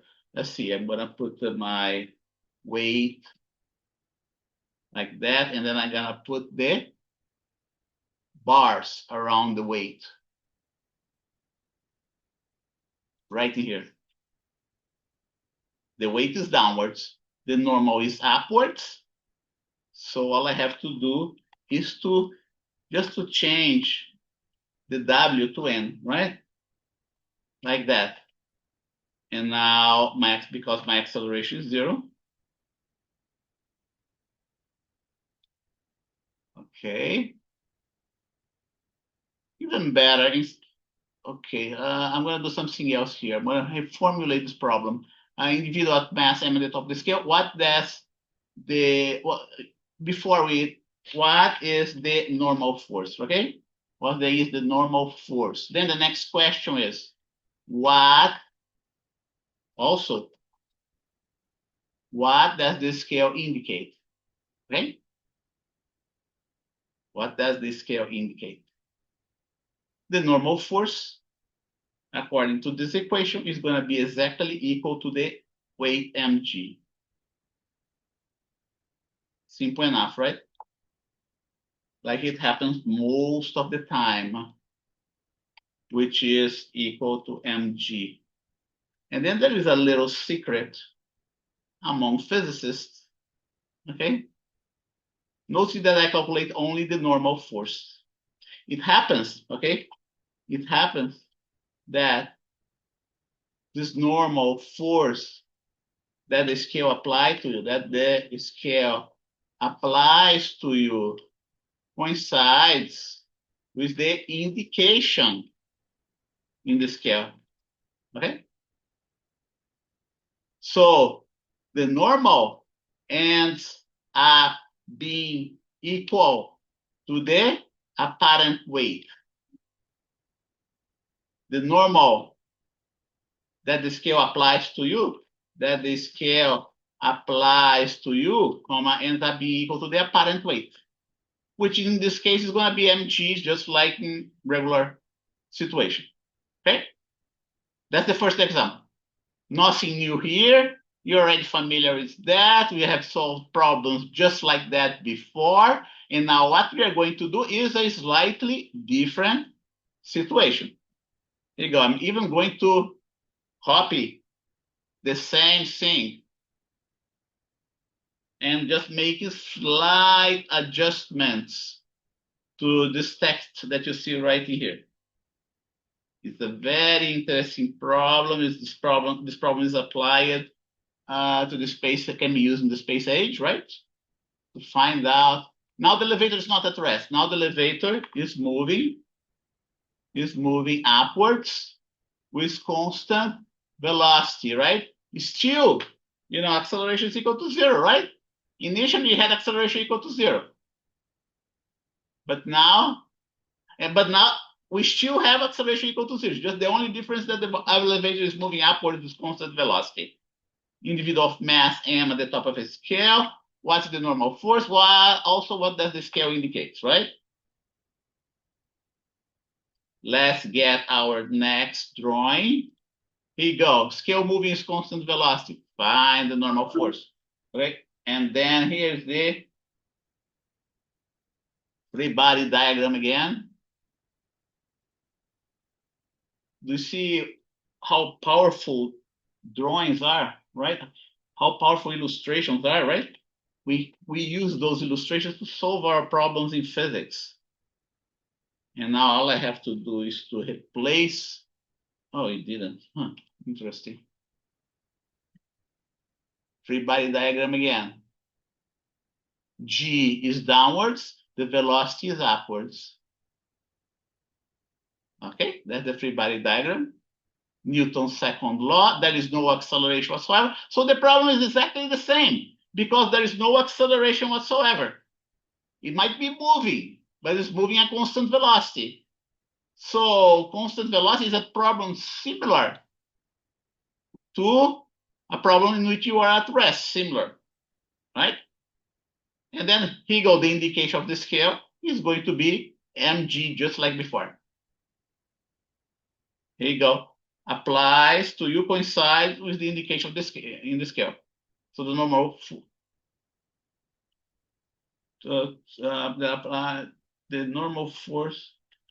force, right, that the scale applies to you, ends up being equal to the apparent weight. We are going to go for our next situation, our next example. Okay, which is example 3.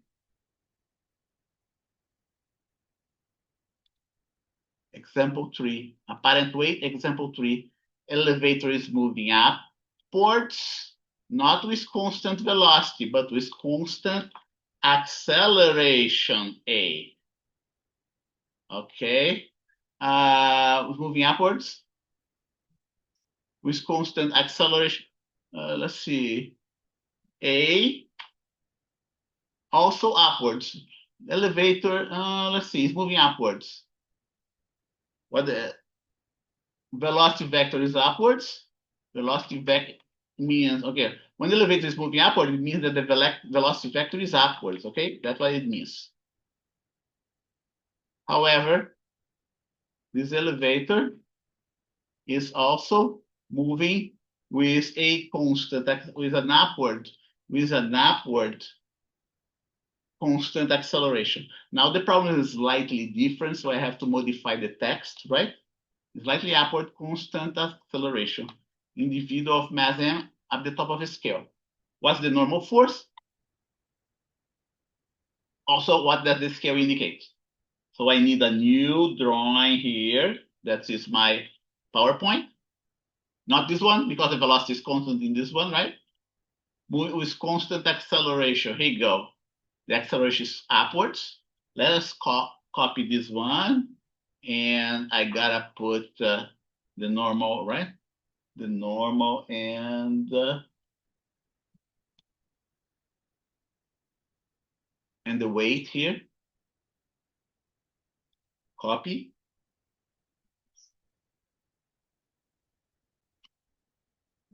Free body diagram. That's the free body diagram. We have the same two forces, no additional force whatsoever. The only difference is now that the elevator is moving with a constant acceleration upwards. So here you go. Now we gotta eliminate the 0 here on the right side, right? And we gotta put MA,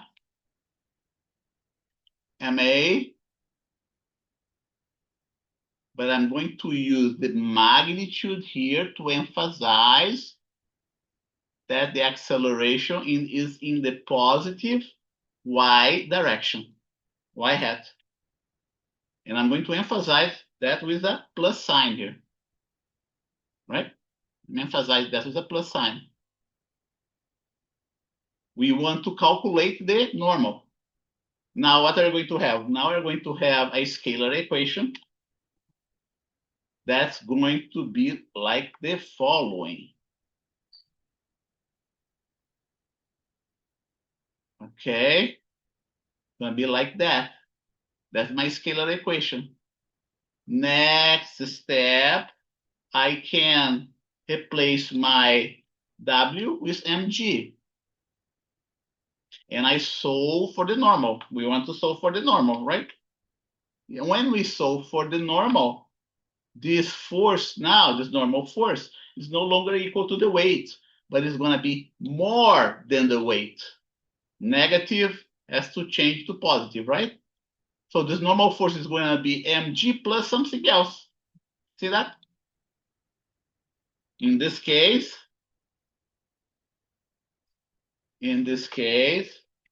normal is greater than mg. And what does it mean? It means that you feel heavier. The above means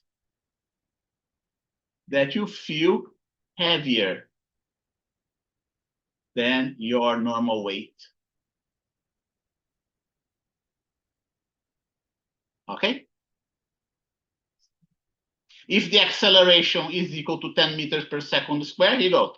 If the acceleration of the elevator is 10 meters per second square, comma, you feel twice your weight. We also say that you feel 2 G's, okay? 2 G's. Twice your weight, 2 G's. Once your weight, 1 G, right? You go. If the acceleration of the elevator is not 10 meters per second square, but 20 meters per second square, now you're going to feel 3 times your weight. 3 times your weight, or you feel 3 Gs. Fighter pilots have this jargon, right? I'm being accelerated 2 Gs, 3 Gs, 4 Gs, right? Here you go, and then and so on, right? And so on. 30 meters per second square, 4 times your weight, okay? And you feel 4 Gs of force, 4 Gs of non-inertial force, of pseudo force, of Einstein force, and so on, and so on. Okay, and now we have the other case. Instead of an upward acceleration, now we are going to have a downward acceleration. A downward acceleration is a little bit more interesting, right? And you already know why. And you already know why. Because reformulate my problem. Apparent weight, example 4. Elevator is moving. Let's see. I'm gonna even be more, and by the way, it doesn't matter the direction of the velocity vector, okay? So I'm going to, is moving upwards, is moving either upwards or downwards, okay? It doesn't matter what the direction of the velocity vector. What matters, okay? Or what matters is the acceleration, or downwards, respectively. An upward acceleration. So that's what example 4 is going to be as well, but with an acceleration downwards. Apparent weight, elevator is moving either upwards or downwards. Downwards. Velocity vector is either upwards or downwards, respectively. However, this elevator is also moving with a downward constant acceleration. Individual of mass m at the top of a scale past the normal force. Also, what does the scale indicate? Okay, so here we go. We go through the same procedure, right? Net force is equal to, we still have only weight and normal, nothing else. The only thing that's going to be different is the acceleration vector. The acceleration vector is the, oh, wait a minute, we got to change this drawing. Here you go. That's the drawing here. Here you go. Now I didn't even put the direction of the velocity vector, okay? Just the direction of the constant acceleration, because the velocity does not influentiate the apparent weight. Your apparent weight. Here you go. Free body diagram. Newton's second law of motion.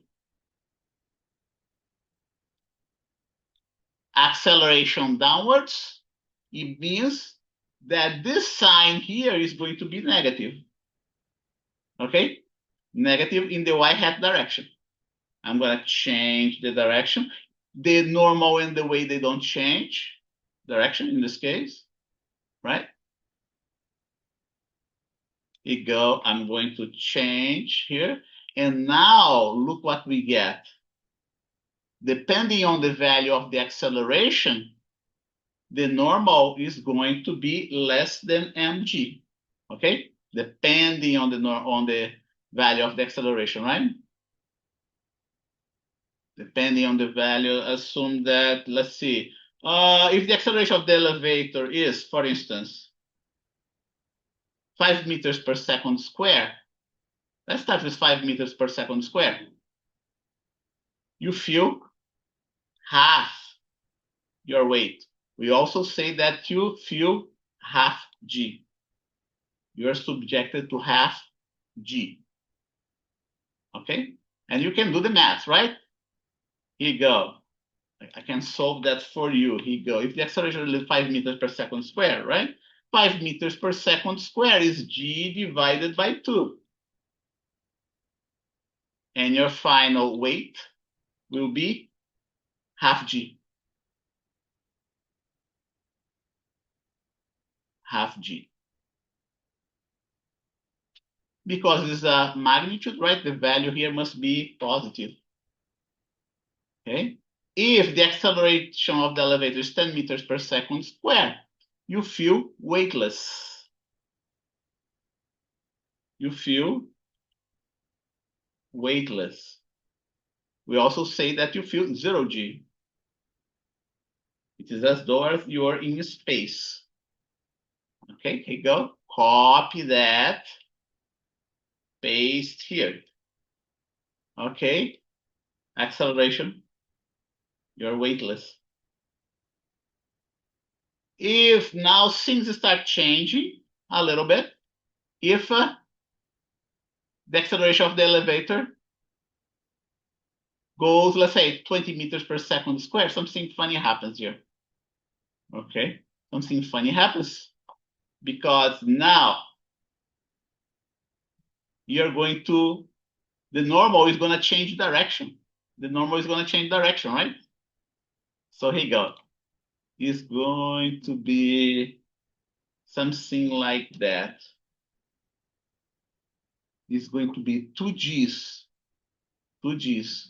And now we're going to have minus mg. What does minus mg means?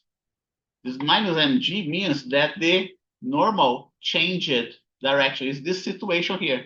Now the normal is no longer upwards, but the normal now is downwards. You are walking in the ceiling of your elevator. It's possible to do that. Okay, and so on, and so on. Okay, you can do that for 30 meters per second square as well, right? 30 meters per second square. But now you're going to feel minus 2 mg. You're going to feel minus 2 mg. And pilots, test pilots, and even acrobatic pilots, they feel those things in the aircraft. If you are, if you are in this situation of this guy here, all your blood is going to flow towards your head. That's why his head here is slightly reddish. The blood is flowing to his head. But if you are upside down, you're going to feel heavier. You're going to feel 160 kilograms, right? The indication of the scale is going to be 160 grams. You got to go in our break, right? It's time to go for our break. And that's what I want to cover. That's, what I cover here is everything that you need to know about apparent weight.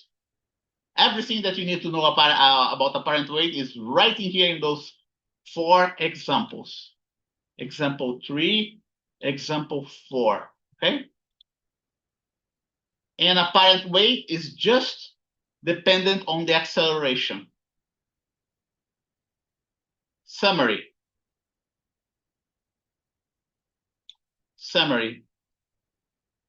Apparent weight depends on the acceleration of your referential. Okay? And now let's have another break. Break from 12:10, right?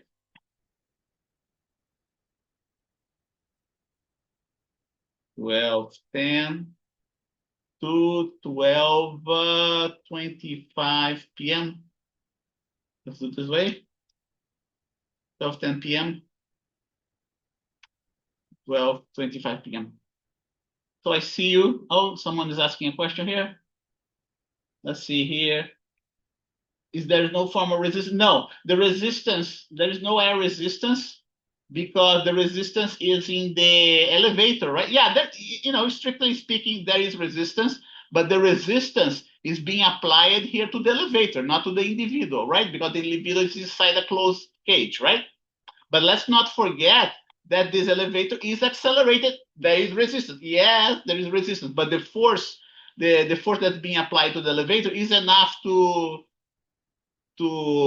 overcome the resistance, okay? Is enough to overcome the resistance and result in an acceleration given by whatever, okay? That's how you should look at this problem. Okay, so that's what we have here, 407. And then if there's no more questions, I see you in 15 minutes. See you then.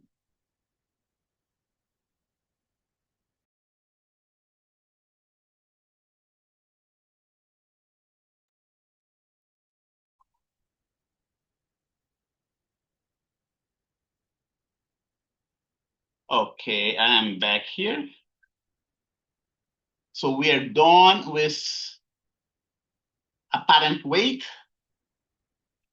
And let's go back to our book here again.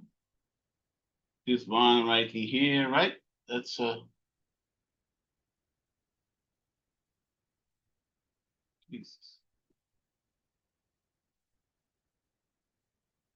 here you go. Concept of force mass, right? And of force and mass. 4-1, 4.1. We did that. Newton's first law of motion, we did that. 3, Newton's second law of motion. Okay, we did that as well. We applied Newton's second law of motion to apparent weight, the problem of apparent weight. Okay, here you go.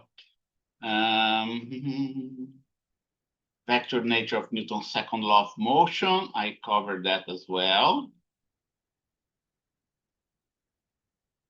Newton's third law of motion. I didn't cover that yet. We're going to cover that right now. Let's see the rest.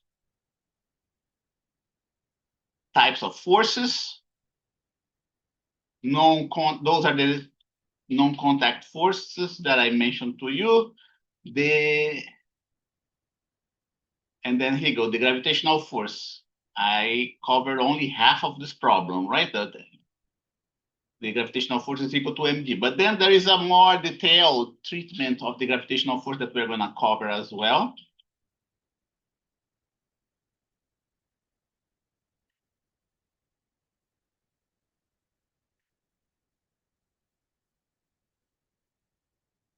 Normal force, we covered.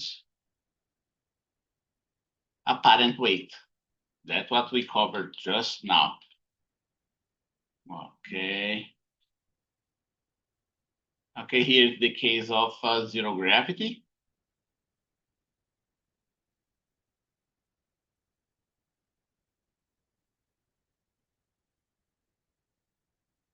Static and kinetic frictional forces. We covered that.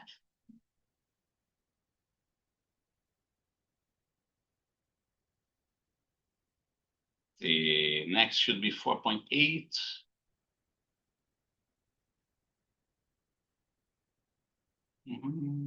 Opa, did I miss something here? No, that was 4.9. Okay. Tension force, I covered that. 11 should be equilibrium applications of force. Equilibrium, see that the right side is 0, so there is no acceleration involved. Okay, so those are just static problems.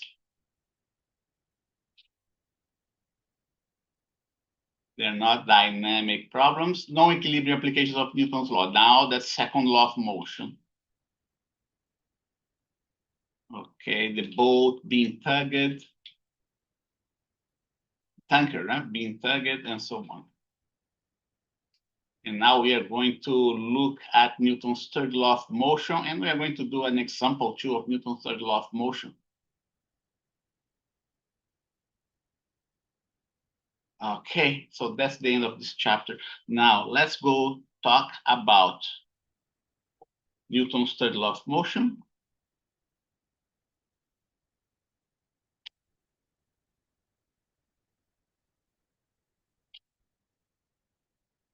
Okay. Summary of Newton's laws of motion. Right? First law.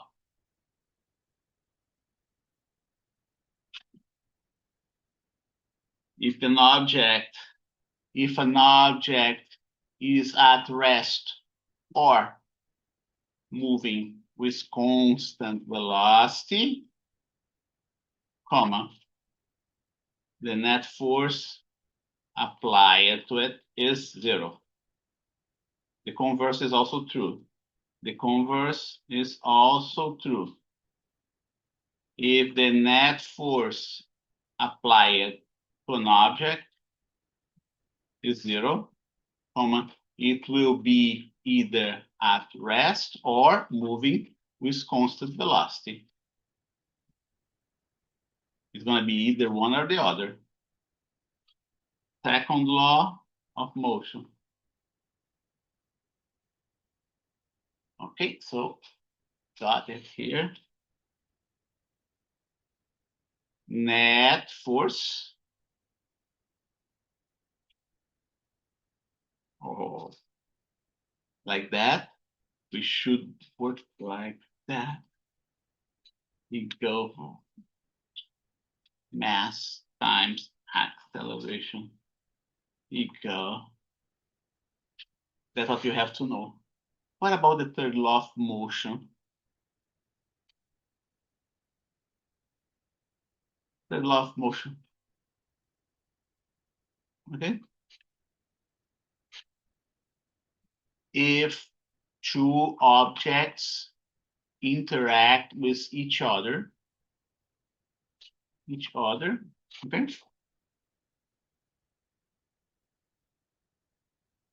then the force, let two objects, one and two, yeah, let's put it this way, let two objects, one and two, okay?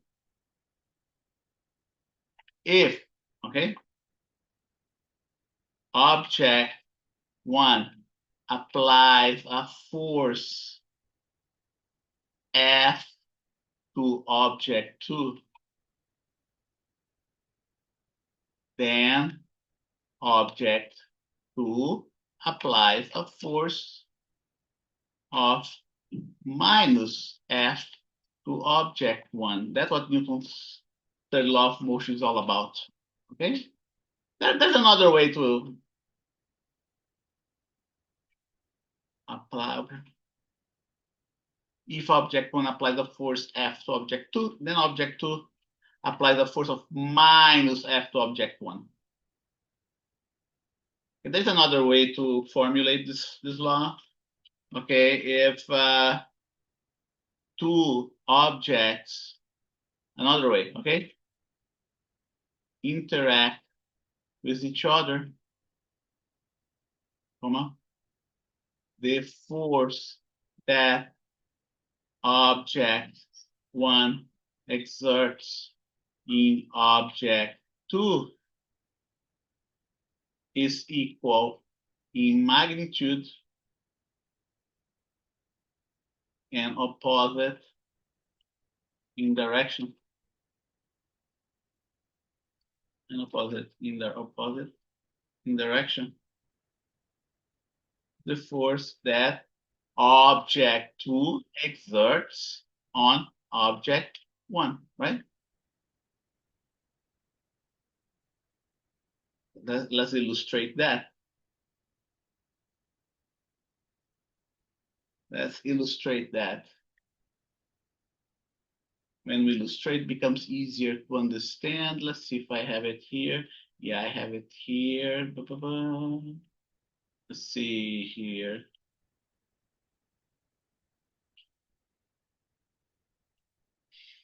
Not this one. Example chapter 4. Let's see here.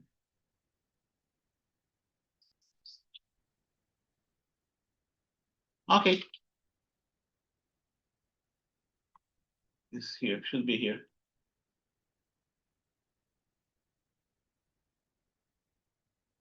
You You have to memorize that, okay? And Newton's third law.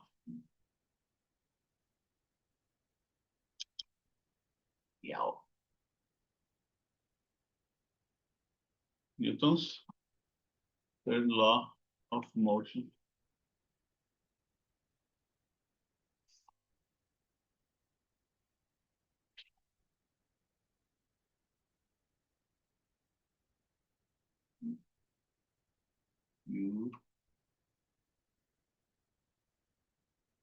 Newton's third law of motion. Okay, here's one example of Newton's third law of motion. I'm gonna play the movie, right? So let's start by remove. Oh no, it's not what I want. Here, okay. Let's start with the Earth.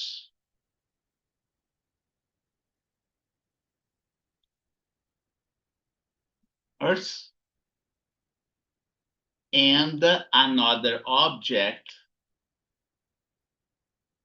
mass 2, right? Earth is mass 1. This other object, let's see here, 1 that goes here. Here you go. Earth is object 1.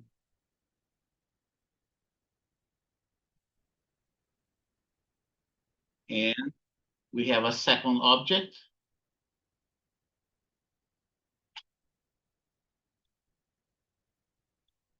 An object of mass m.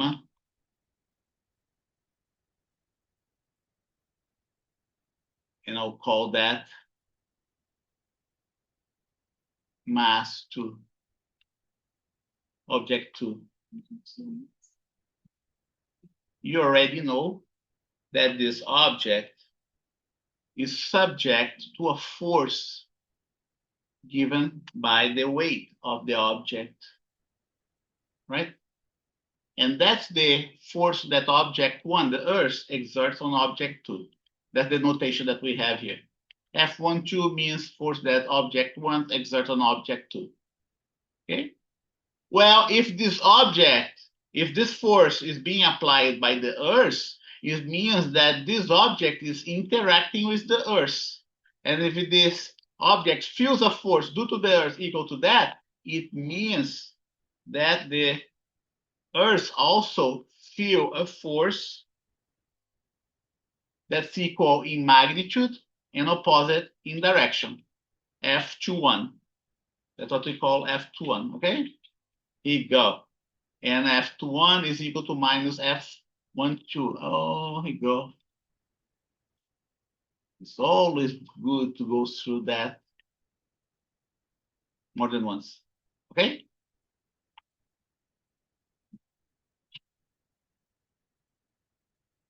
Like that. Okay, so let's do that again. Third law of motion, one example. The Earth, we have the Earth as object number 1, and we have a mass m as being object number 2. We know for a fact that there is always a force being applied to this mass. And this force is the weight given by mg. But mg is also the force that the Earth applies to object 1, applies to object 2. For this reason, we can name it as being F of 1 into, of 1 into. Okay? But wait a minute. If the Earth applies a force on this object number 2, it means that those two objects are interacting. Okay, and that's what interaction is all about. Interaction is when an object exerts a force on the other one. And if those two objects are interacting, it means that this little mass is also applying a force that's equal in magnitude, but opposite in direction. And this force we call F of 2 in 1, which is, according to Newton's third law of motion, is equal in magnitude, but opposite in direction. You gotta memorize that, okay? That's just one example. Another example, here you go. Another example here of two magnets. Okay, and let's start with magnet 1.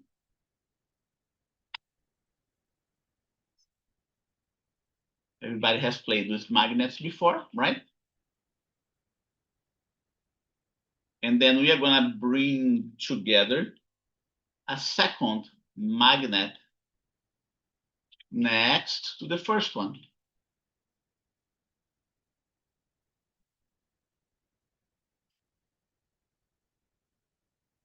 And what do we notice? We notice that there will be, let's see here. I invert the polarity, right? Well, I meant to put a south here, not a north. Let's put south here, right? That's what I meant to put, okay? We notice that magnet number 1 is going to be attracted towards magnet number 2 is going to be attracted towards magnet number 1. And because they are interacting with each other, it also means that magnet number 1 will be attracted towards magnet 2. Right? And this force, these two forces are related to each other like that. They are equal in magnitude and opposite in direction. It doesn't matter if this magnet is huge, much larger compared to the other one. Okay, it doesn't matter. Similarly here, it doesn't matter that the Earth is much larger than the other mass. It doesn't matter. The force is going to be the same. Okay? Let me put that right in here. Yeah, should go there. Here is yeah, this one. I can repeat this one as well, right? Let's put it here. Right, here you go. Magnet 1, magnet 2. Polarities, different polarities face each other. We do know that different polarities attract one another, right? So magnet 2 is going to be attracted towards magnet 1. But because they are interacting, it means that magnet 1 is also attracted towards magnet 2. Okay, here is force of 1 that 1 exerts on 2. Here's force of that 2 exerts on 1. And there is a relationship between them. Something similar occurs whenever they repel each other, right? Two like poles are going to repel each other. Another example, your hand on a wall, okay? And we go. Let's start with the wall first, and then let's start with the hand first. Let's see. Let's start with the wall first, right? It's easier for the wall to be there first than the hand. Wall. Next, the hand. I'm gonna place 6 more minutes to go. Here you go. I'm gonna place my hand on the wall. Okay, and then I'm gonna push onto this wall.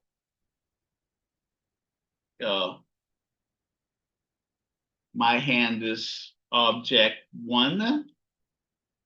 Consequently, my hand is going to exert a force to the right on the wall. Because now those two objects are interacting with each other, it also means that the wall is going to exert a force that's equal in magnitude and opposite in direction. And we still have the same relation that we had before. Okay, f of 2 applied to 1 is equal, oh man, again, f of 1 applied to 2. Let's fix that before 2. Here you go. 2 applied to 1 equal. Okay. So then there are many other examples. Okay, here you go. String and block, right? The string can exert a force in the block, a tension in the block, and that is f of 1 applied to 2. But the block is also going to exert a force of opposite direction, but same magnitude, but opposite direction. That's what you have to know about those Newton's third law of motion. Another one, here you go. Earth and the moon. The Earth and the moon, they attract each other, and their forces are the same. Earth and the sun, same thing. Okay, and so on. A block and surface. Here you go. If the block feels a normal force from the surface, it means that the block is exerting a normal force on the surface in the other direction. Same magnitude, but in the other direction.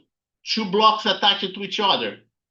Let's say friction is negligible, okay? And that's an example that we are going to do. We are running out of time. We won't be able to do this example, but I'm going to set up this problem for you, okay?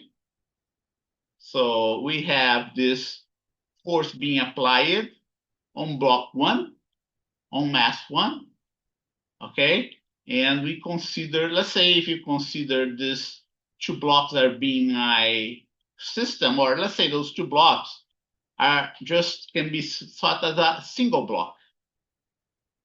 It is as though, if we apply Newton's law of motion, it is as though this force is pushing on a heavy block with a mass m1 plus m2, okay? But we can also look at this problem in a different way. If we consider, oops, this thing is not busy. Let's see here.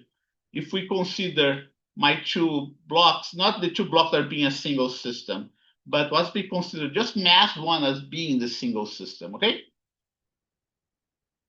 Then we have to account for that interaction between block 1 and block 2. And we are going to solve this problem in detail next time by using different ways of solving the same problem. And you're going to see that Newton's third law of motion is consistent with the solution that we get. Okay, so here you go. One way of solving this problem here, right? We have this problem here. One way of solving this problem is by considering the two masses as being a single one.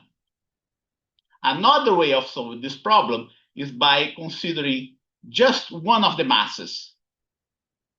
But let's not forget that those two masses are interacting. So there must be a force that block number 2 is applying to block number 1. Okay? That's another way of solving the same problem. And there is a third way of solving the same problem. And the third way of solving the same problem is to consider block number 2 as being your system. Okay? And because block number 2 now is your system, it means that there is this other force that we do to block number 1 that's being applied to block number 2. And you can solve, that's a third way of solving the same problem. Let's say, find the acceleration of the system, right? Find the acceleration of the system. You can do that, you can find that out in 3 different ways, okay? We are going to treat this problem next time. Is 12:49 right now. Any questions? Okay, and don't forget, we are not meeting, no class on Wednesday, October 15th. Okay, I'm taking the day off. And just like I said before, lab 1 is now due on the 22nd, right? Use Wednesday to review the material of lab 2 covered 1 year ago, a year ago. Okay? So see you, let's see, next Monday, right? Next Monday. Bye-bye. Professor, I have a question. Yeah. For